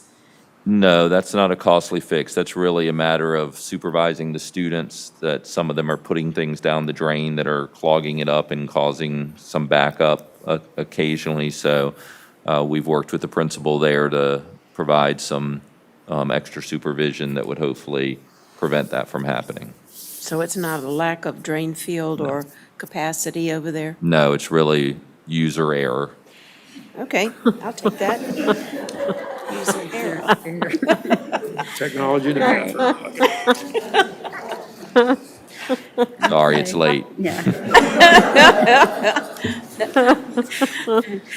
Okay. Madam Chair, I have a Yes, question. Mr. Walters. Option 2, what's the eligibility for the part-time employees to be considered for this? So for part-time, it is anybody that is under 0.5 FTE. So we have, and we don't have many that are over 0.5, but some of them are teachers that are teaching 0.8, 0.7 that are almost full-time. So we've, because they've been on the front lines, we decided that they really needed to get the full, if we were going to do the flat rate, the full amount. So we kind of looked at every part-time employee, and the natural line was at a 0.5. So anybody that's more than half-time would get the bonus. Anybody that's less would still get a bonus, but it would be that smaller bonus. So they've got to be an active employee with the schools? Yeah, an active full-time, like permanent employee, not temporary employee. Tell me that again. So we're talking about part-time employees now? Part-time employees. So a part-time employee, their eligibility, so there's no requirement regarding how recently they have to have worked or how many hours they had to work during the course of the year? I'm going to need Dr. Parker to come up. So. Dr. Parker, please. Because we talked about, Let me make sure that let me ask you the question a slightly different way. I don't want to create some unintended consequence if we're talking about option 2 and seriously considering going in that direction. You know, if we had a part-time employee that we had who might have only worked a couple days during the course of the year, we wouldn't be considering providing them with a $400 bonus. That's not what we're that is saying, correct. is it? Yes, that is not, we literally went through every part-time employee we had and determined whether they were eligible or not. Anything to add, Dr. Parker? I do not have that spreadsheet with me. Okay. So there is a group of employees who would not be considered for this based on something like what I described? Yes, so the .5 would be employees who work 20 hours or more in the school system. So what you're telling me is then that they've got to be at that average of about 20 hours per work week? Is that what you're saying? For the For that entire rate, year. yes. Okay. Yeah. So if they're less than that, then they're not even in this mix at all. So if they only work an average of 5 hours a week, they're not going to receive anything at all. They would receive the smaller flat rate. I'd have to go back and get the sheet. We looked through every single person. We Okay. considered every option, and we're trying to do it fairly to make sure nobody got something they didn't deserve, but that our employees that have been with us all year did. So we can Yeah, bring you back more, and we'd have to make a decision on this tonight if we want to do it this fiscal year. I understand. The full-time is a little easier to manage, and that's what I was trying to understand with how you're applying the part-time distinction to this group of people and determining where their bonus is. How about people that are, how about our group of employees who are like our coaches and things? No coaches, nobody receiving just stipends. It's not based on, if we did the percentage, it's not based on those stipends. It would be based on their educational, like if they got a master's stipend, the 2% would be their total salary that they received. But yeah, not coaches or people who are contract workers coming in tutoring for a few days, none of that. Okay. Okay, thank you. Madam Chair, Mrs. Smith? Dr. Jones, what about like at the elementary school, the PALS teachers? If they are, Where do where do they they would fall be in this? full-time employees. They would be full-time? Yep. Yes. If they're working every day, they would be full-time. So, yeah, we didn't look at funding source. If they're funded through federal funds, they would still receive this bonus because they've done the work this year. Right. Yep. Thank you. I also would like to share what I've heard from instructional assistants. Some of them have been doing a lot of teaching, they said, this year. Some are even required to do lesson plans. And then from teachers, I've heard some feel teachers should get a bigger bonus than the other staff members. The teachers would like to see the ones that are on the higher end of the scale get more. Some feel their work was doubled because they needed to create hybrid and virtual coursework this year. Some said that last spring, bus drivers and site subs continued to earn pay when they weren't working. They feel they could have received unemployment instead of county dollars. And then I had one teacher who said that they won't take a bonus if their assistant doesn't get the same bonus as they do. I've heard a lot of people say just because someone has a higher salary doesn't mean they are a harder worker and deserve a larger bonus. We sent everyone back to do their job, and everyone has had extra duties no matter what their salary is. So I wanted to share those comments that I've been getting. So are we voting on this, or is this, it doesn't say, it just says discussion, so, Yes, we need to make that decision tonight. If we want to give a bonus this year, in order to process this bonus and get it done, it needs to be completed tonight. okay. Well then, so Well, my thoughts are, from what I've heard from people, is to do option 2. So how do we need to make a motion? Well, first, do we need to amend the agenda to put, consider approval? I believe we do. Okay, so if we could have a motion to put, consider approval, I guess it would be An action item, make it an action item. making an action item that the school board, because your recommendation is to approve option 1. Is that what we need to make the motion say then? You've been given 2 options. Yeah, we choose. Staff is recommending option 1 because it provides more bonus for more employees. But you can choose either option because you asked us to bring that back. To do Right. either option. So how do you want to make the motion then? Well, I'm going to first just make a motion to amend the agenda to make this an action item to vote on. All right, do we have a second? I'll second. All right, all those in favor that want to make this an action item to vote on this evening, respond with aye. Aye. Opposed? All right, motion passes 5-0. All right, now we can vote on it, so what is our motion going to be? Well, Madam Chair. Yes, Mrs. Smith? I would like to have a little bit of discussion, All right. a little bit more discussion on this. Okay. First of all, I think we need to state that the county administrator has suggested that we not do this, correct? No, the county administrator informed us that there was a Board of Supervisor member who was concerned about giving bonuses, and he didn't know if there were others or not. Okay.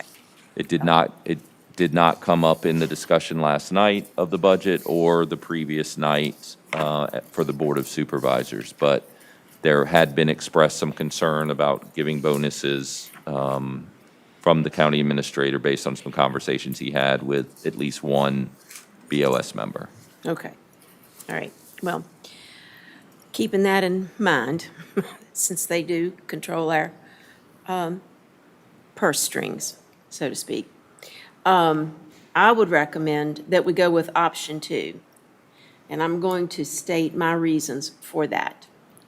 First of all, having been in an elementary school for 29 years, I know that there are jobs no one wants to do, but there are people who carry them out every day.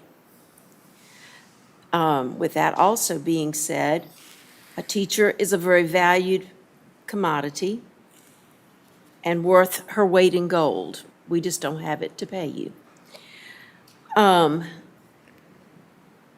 I do feel that this flat rate is a better option because a bonus is just that.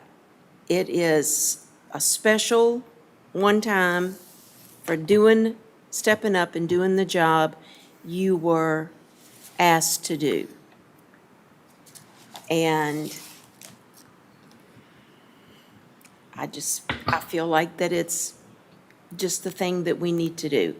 A flat rate, full-time, and a rate for part-time. I'm done. All right, thank you, Mrs. Smith. All right, anyone else? I'll second that motion. Did she make it in the Did you form make of a a motion? motion, Ms. Smith? Yes. I Oh, thought you so. did? Okay. Would you? Should I restate that? Please do. All right. I'm still a novice. Oh, you're doing just fine. Keep going. I would like to make the motion that we go with option 2 in providing the bonus for our staff. All I'll right, so second that we- motion. All right, we have a motion to accept option 2 for our staff. Do we have a second? Oh, we have a second. All those in favor, say aye. Aye. Those opposed? All right, motion passes for option 2, 5-0. Thank you, Madam Chair. The last item that we have tonight is discussion, proposed dates on the school board calendar. We have two dates, June 22nd, December 14th, that we had scheduled for school board workshop and meeting. And those are now dates that that are scheduled for the joint meetings with the Board of Supervisors. So wanted to speak about what you wanted to do with those dates. The June 22nd meeting is one that's usually short because it's usually just to carry out financial closing out of the school year. So we could meet at 5 and have an hour and a half to meet prior to the Board of Supervisors meeting. If you wanted to keep that same date, December 14th, we probably need to look at a different date since we have our workshop and meeting on that date. All right. Yes. All right, thank you, Dr. Jones. Do we have any discussion on that? I myself just want to say, nothing has been short this year, That's although true. our That's last true. meeting was an hour and a half, workshop. But any discussion on that from the board members? Madam Chair? Yes. I like Mrs. the Ayers. idea about June the 22nd, maybe about meeting like we normally do at our regular time, and that would give us time, I think, to do the year-end closeout. And then December 14th, that's a long time.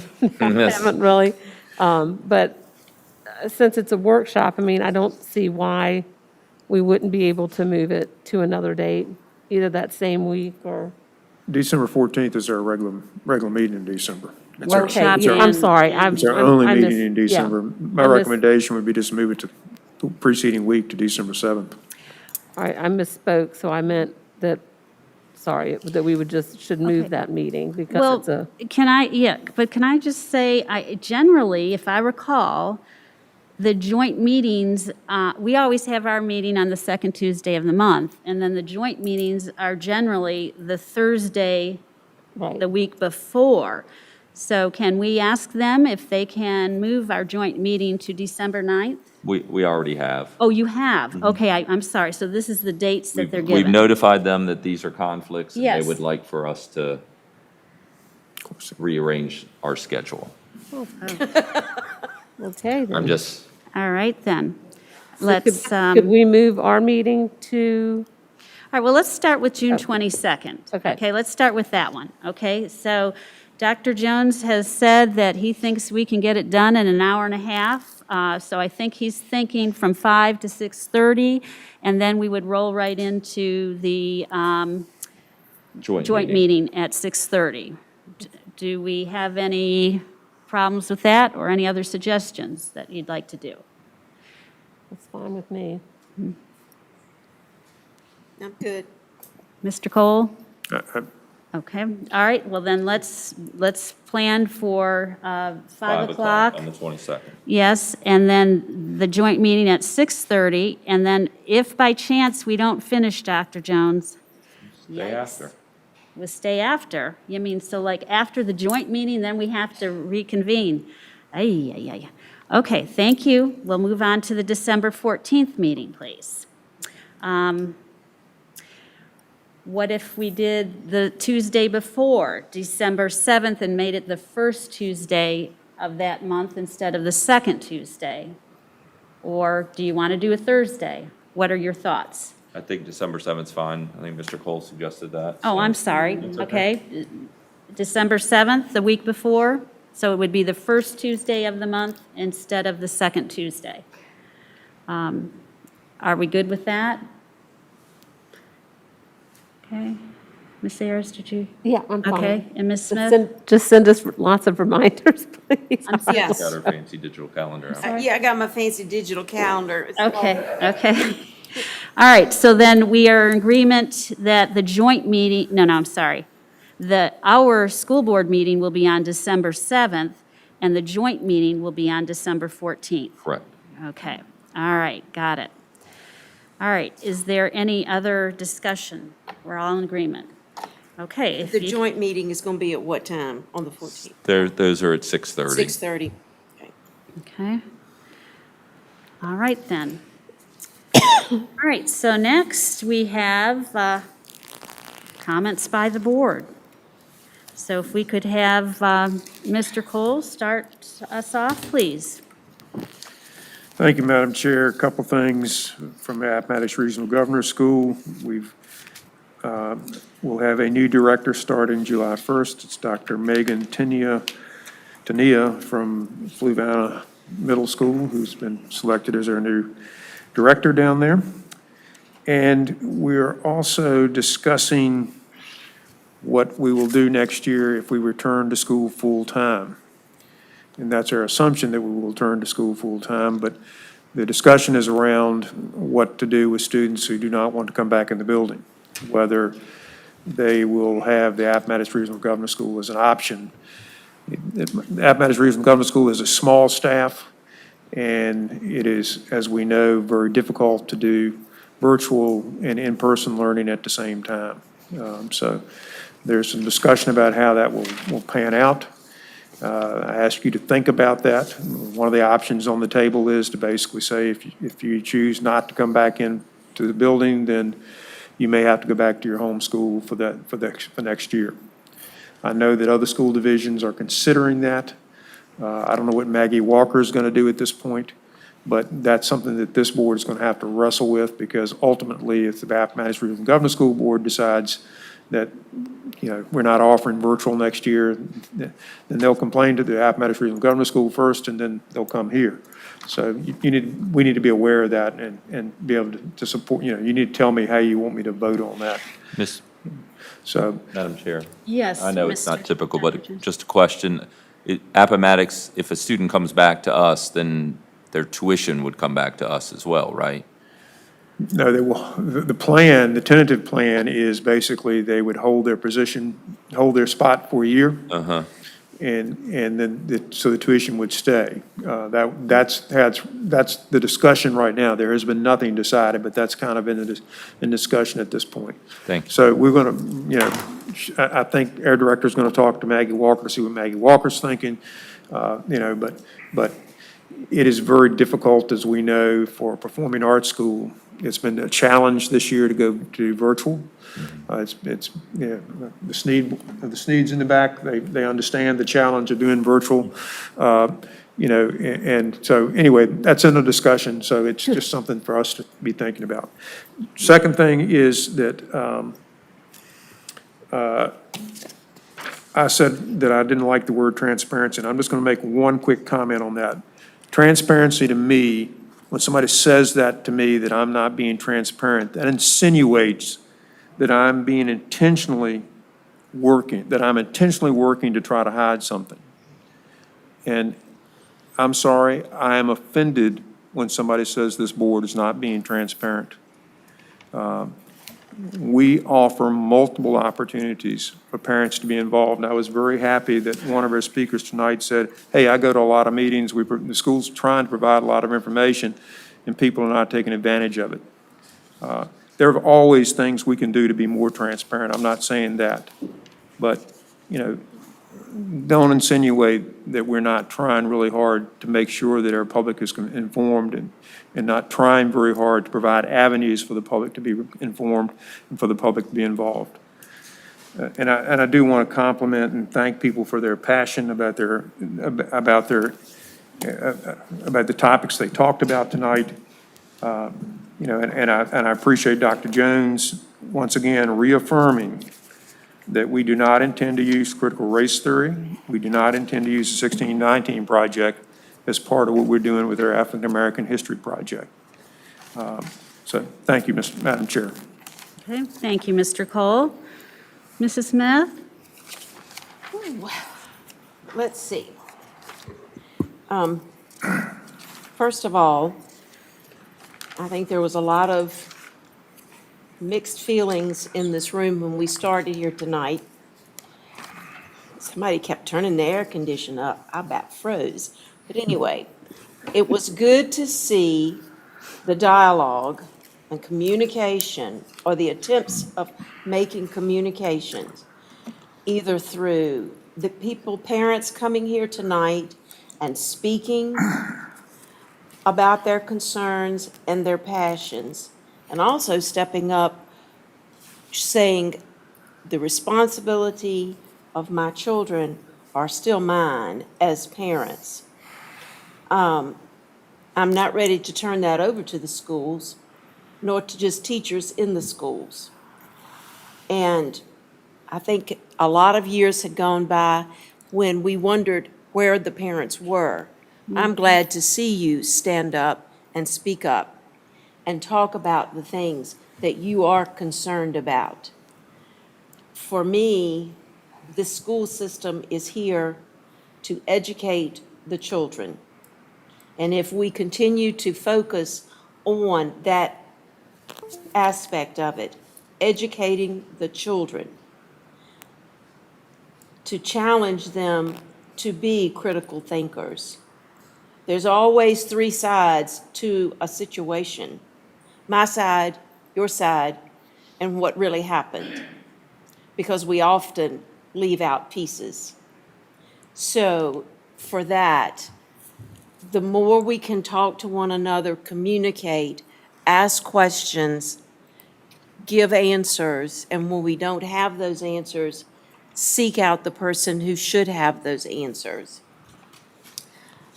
I think that's how we move forward in this county, and I look forward to that. I want to say also, my condolences to the Eggleston family and others that were involved in that terrible accident. Also in my thoughts and prayers are several of our staff members who are undergoing cancer treatment. Sometimes we can get caught up in a lot of situations and things and forget that there are people out here that are experiencing a lot of tough situations. And now, I would like to say congratulations to Powhatan High School for your award. I was glad to see our nurses be recognized. I really appreciated the middle school nominating all of their teachers and all of their support staff, because it is that attitude and that willingness to work together.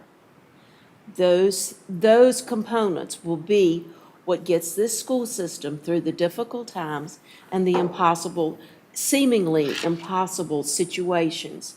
It has worked in the past, and I encourage us to keep working and keep going at it. Congratulations to all the students and the teachers who were recognized here tonight. We appreciate you and thank you for your service. Thank you, Mrs. Smith. Mrs. Ayers. Yes, just a few things while I can still talk. I just want to say that I appreciate all the speakers tonight. I think that dialogue is good. I think that it was civil tonight, that people spoke about what they were passionate about, and I appreciate that. I also just want to mention how much I appreciate the sheriff and the deputies being here tonight, that it was greatly appreciated for their service to us. I'm very thankful that Dr. Jones did explain that we do not have CRT nor the 1619 project in our schools. Just to reiterate that, like tonight, when people came to the podium and gave examples of classes that their children had been taught something that they felt was falling into one of these categories, to please contact someone, not in a public meeting. It can be, you have that right, but it's probably more effective if you contact someone when it happens, and it can be investigated by the administration. And it will be investigated by the administration. The other thing that I have to say about the social emotional learning, that has changed over the years because our lives have changed. Our world has changed. 50 years ago, when I was in elementary school and my brother was dying of leukemia, I had a terrible time. And my guidance counselors and my teachers all joined together to help me through and educate me. it was the same thing we do today. We want kids to be able to come to school and learn and not be sad, not be afraid. We need to include and make everyone feel comfortable so they can learn. It is about education. Kids that are damaged that come to school without help cannot learn. It's just a fact. So I just want to say that things have changed, but they are basically still the same. And then the last thing I want to say is just a happy birthday to my husband, whose little party I missed tonight. And there's always next year. I'm done. Thank you, Mrs. Ayers. Mr. Walters. Thank you, Madam Chair. So I counted, and I don't think I missed anybody, I counted 21 speakers tonight. And as several of the other board members have said, I appreciate the passion that they brought with them in presenting their thoughts about this issue.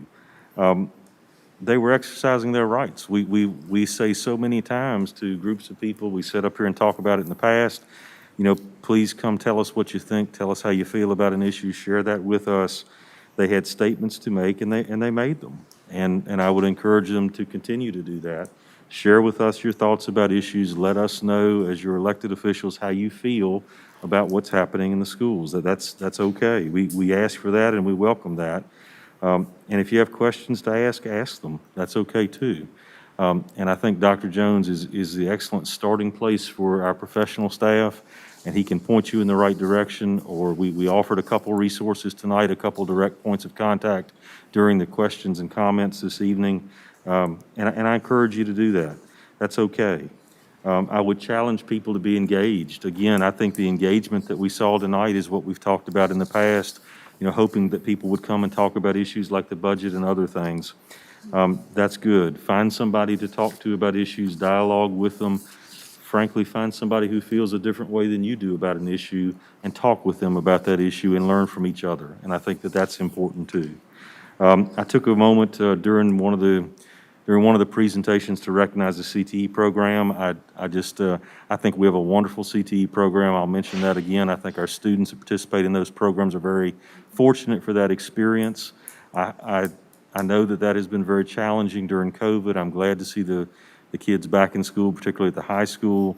And I think that when they're back every day, that's going to make the program even more robust. And I really look forward to that opportunity, because those are programs that particularly it's important to be present and physically able to do those things that are associated with those various programs. The staff recognitions tonight were excellent. Great to see the staff. So many of our staff in a variety of disciplines recognized, because it's not a single group of employees that makes our school system great. It's all of the staff that work in this school system, no matter what their job is. They support the education that was provided here, and I think that they recognized and shared that. I heard those sentiments in Mrs.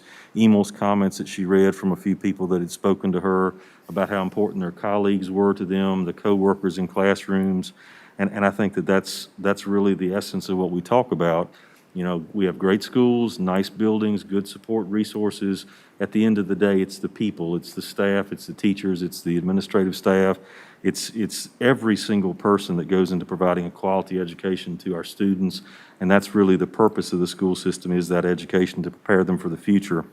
The last comment I would offer is, and this is just a request, when you send emails to the board as a whole, it would be helpful to me if you really want to hear back from me on that, if you could, you know, direct it to me or say on there that you'd like that response. Sometimes I struggle that if the email is directed to Dr. Jones, or I think it's directed to Dr. Jones and all of the board members are copied on it, I'm really not clear sometimes if you want me to respond, or did you just really want me to know what you said to Dr. Jones? And I'm happy to respond to them, but if you can just share that with me, that would be really helpful. And that way it'll guarantee you get something back from me if that's what your intention is. But I'm always glad to know what your thoughts are to the members of the public. And if you want to continue to copy me on any of the emails, I welcome that. That's fine, and glad to have that. So, Madam Chair, that concludes my comments this evening. And as always, thank you to the staff for what you do. We appreciate it. Thank you, Madam Chair. Thank you, Mr. Walters. Okay, I would like to start with thanking the superintendent and the central office staff for appreciating our teachers and staff with the Sun and Fun items, the ice cream truck, and also including the virtual teachers with a sign at their homes last week. I also enjoyed visiting the schools for Teacher Appreciation Week, thanking all the teachers and staff, including phone calls to our virtual teachers. So if I did miss you in person or your voicemail box was full, please accept my thanks now for all that you do for the students in Powhatan County Schools. A big thank you to Secretary of Education Carney and his staff for visiting Pocahontas Elementary last week, and thanking all Powhatan County teachers and staff for showing them how it's done to keep schools open in this state and in all of the United States of America. I couldn't have been prouder to let this state official know how Powhatan County teachers and staff made it work for the Powhatan County community.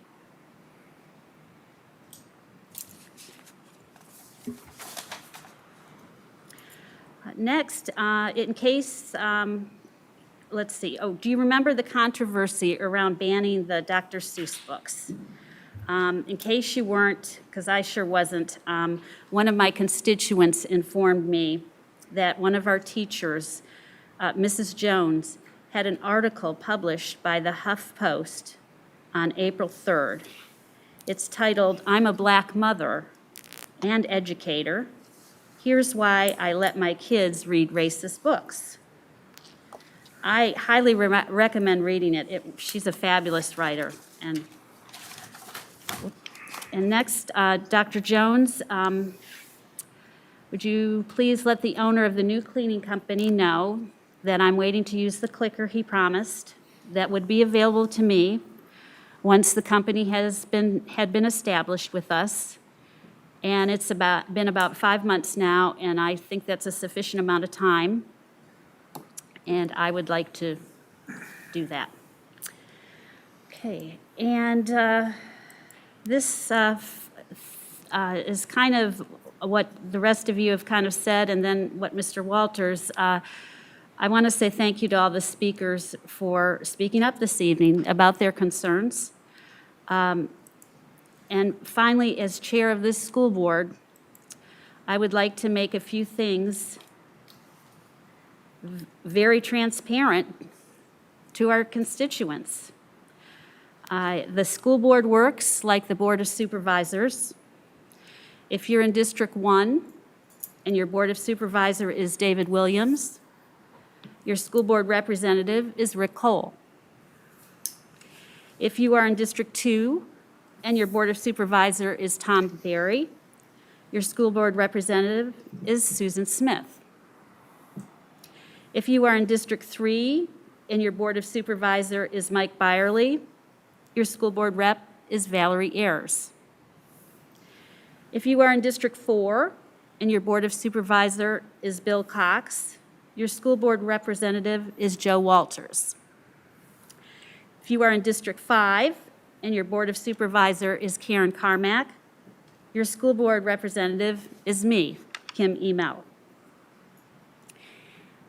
We are your elected officials.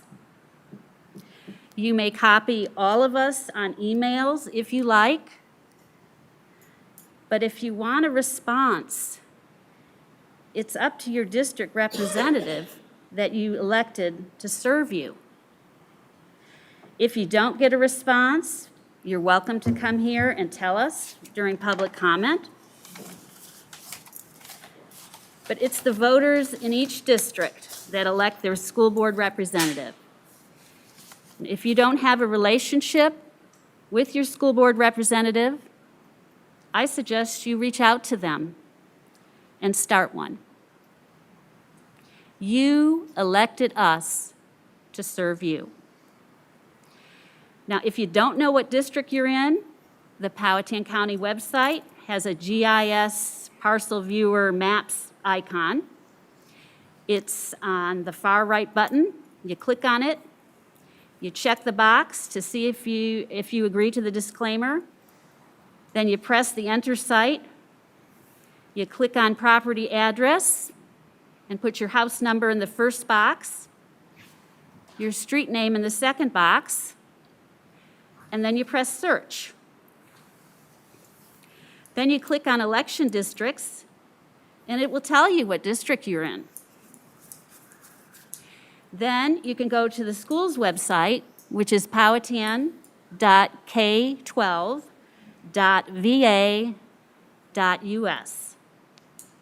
You click on the About Us, and on the drop-down box, you press School Board, and you will find all of the school board members' phone numbers and emails. Dr. Jones, I'd like us to work with the county on possibly getting the maps icon on our website like they have. Would that? We can do that. Okay, thank you. I would appreciate that because I found that very helpful. And until that happens, though, call the central office staff at 598-5700 and tell them if you need help. They would be happy to help you. Find out what district you're in, because we're happy to answer questions, have dialogue, and get resolutions to whatever issues or problems you have. And lastly, I want to say thank you for all the kindness and love shown to my family, including my sisters and brother, and I, after the death of my mom. I appreciate all the warm words and the texts and the cards and the beautiful peace lily. Thank you. Okay, comments by the school liaison. Dr. Jones? Thank you, Madam Chair. This is from Olivia Mack. She says students are excited to enter the last couple months of school. Juniors and seniors had the opportunity to participate in a photo prom that was sponsored by the school. Some students also attended a prom block party in the village that wasn't sponsored by the schools. AP students are finishing up their final exams after a year of hard work. The seniors who participated in the ACA program have finished their classes and are looking forward to their graduation ceremony on the 15th. PHS students are also excited about the return of spring sports and wish student athletes the best of luck in their upcoming games. PHS seniors are very excited for their graduation ceremony and are looking forward to ending the year on a positive note. Thank you, Dr. Jones. And now superintendent comments, please. Yeah, thank you. I do have a few comments. First, I'd like to also thank parents for coming and speaking. I have exchanged emails with several of the speakers, and it was good to see them face-to-face and hear from them directly. I do encourage anyone to call, and if you have concerns, let's have a conversation about those concerns. I'm happy to hear and listen and to speak about what we're doing in our schools at any time to anyone. So pick up the phone or we can meet face-to-face. I'm happy to do that at any time. I did want to real quickly go through yesterday afternoon, evening at the Board of Supervisors meeting. There was a speaker who also spoke tonight who brought up 3 incidents of concerns with school activities. And they were really some of the first specific allusions to concerns about what was happening in our classrooms that I've heard. It's been generally, we don't want to see critical race theory, we don't want to see 1619 project, we don't want to see this. These were the first specific examples. So we spent some time today looking into these examples. One is one that we were aware of and mentioned the Julian is a Mermaid book. This was a lesson about stereotypes at Pocahontas Elementary. This teacher chose the book from her professional library It was chosen as an option for the fourth grade team to support the lesson. A parent raised a concern about the book. A committee reviewed the alignment of that text with the lesson objectives, talked to the teacher. The teacher said, I had no idea that anyone would see it this way.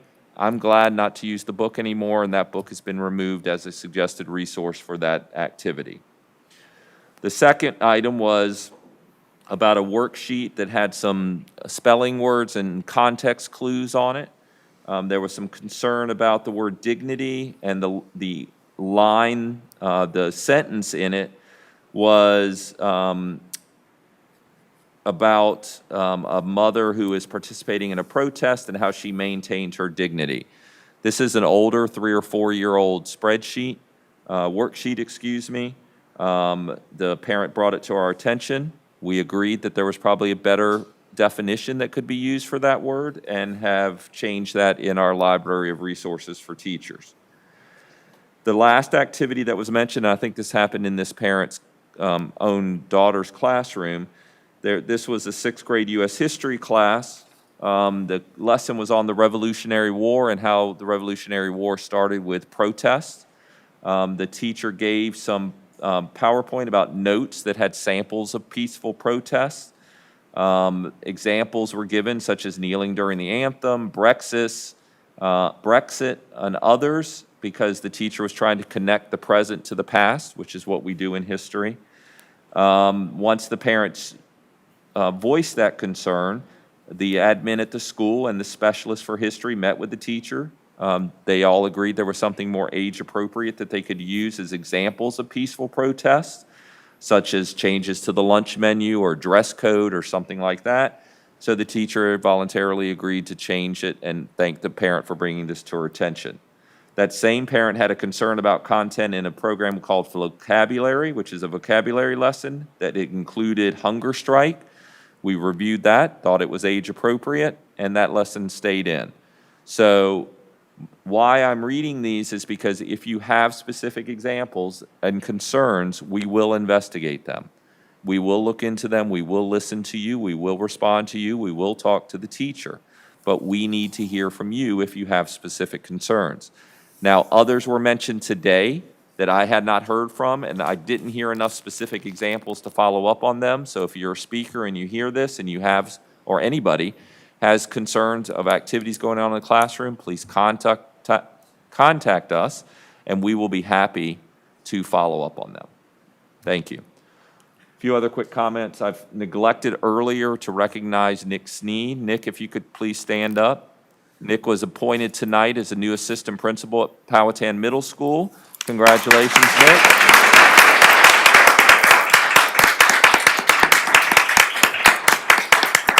I know Dr. Martin's very happy to have him assuming a new role in our school. We're very happy to have him. He's Powhatan born and bred, has worked very hard in the band program, as we all know, worked hard in the classroom to get his master's and getting close to his doctorate. So we're very excited to have him assume this new leadership role in our county. I put in a quick plug. His last concert as band director is Friday night, 7 p.m. at the PHS Gymnasium. So I know it'll be a great show if you want to show up for that. So thank you, Nick, and congratulations and good luck. We're expecting great things out of you. A couple other quick things. First of all, we did put out a notice for an optional voluntary vaccine clinic for our students ages 12 through 18. That survey went out. It's still open if you're interested. It will be after school, not during the school day or on the weekends. So if people are interested in having their child vaccinated, they may certainly do that. They'll do it at the school using our staff as well as staff from the VDH. So that is open. One big benefit to that is that if you are vaccinated and you come into contact with COVID, you don't have to quarantine 14 days. So for those in athletics, sports, or just in a classroom, that is a huge benefit. It's completely a choice of that family and the child with their parents' consent, but we are offering that in the near future once we wrap up the survey, and we'll be scheduling that. Last thing that I have, I know it's late, A survey went out today to parents about virtual option for next year, gauging interest so that we can begin planning on that. We will share the results of that with the board. And then there will be an application that parents have to fill out in order to be part of the virtual program next year. We'll bring you more information on that at June 8th, but I wanted to put in the plug to please complete that survey so that we can finish up our planning for next year. And that is all I have, Madam Chair. Thank you, Dr. Jones. All right, well, let's move right on to this second public comment period. In accordance with School Board Policies BD, DH, and KD, any resident of Powhatan County may address the board during public comment. At this time, citizens are invited to address the board. When it is your turn to speak, please come to the podium and wait to be recognized by the chair. Each individual will have 1 minute, and delegations will have 5 minutes to provide their comments. Please respect this time limitation so others may address the board. A maximum of 30 minutes will be designated for public comment this evening. Please address your comments to the board as a whole, not individual board members, the audience, or staff, and please begin by stating your name. The board requests that all speakers maintain an environment that promotes listening and respect. The board will not respond or address issues raised by speakers during the course of public comment, and speakers are reminded that the board chair is authorized to stop or remove any speaker who uses vulgar, disruptive, or threatening language. Your acceptance and adherence to these guidelines will be greatly appreciated. All speakers should sign up for public comment, providing their name and address before approaching the podium to speak. If speakers have handouts or information for the board, please give these to the school board clerk before approaching the podium. The public comment period is now open. If you would like to speak to the board, please come to the podium.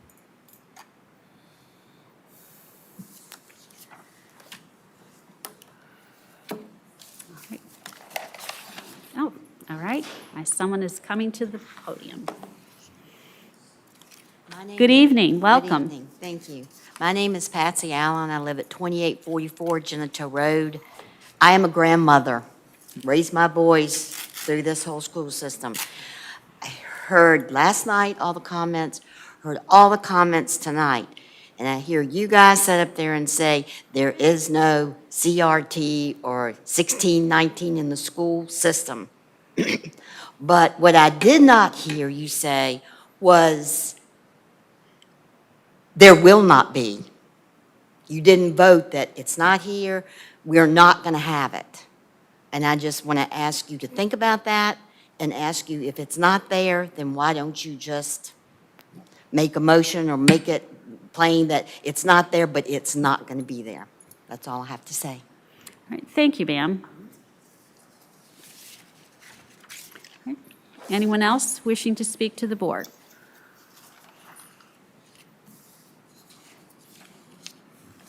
All right, seeing no more movement, I will close the public comment period. And let's see, 10:37, meeting adjourned.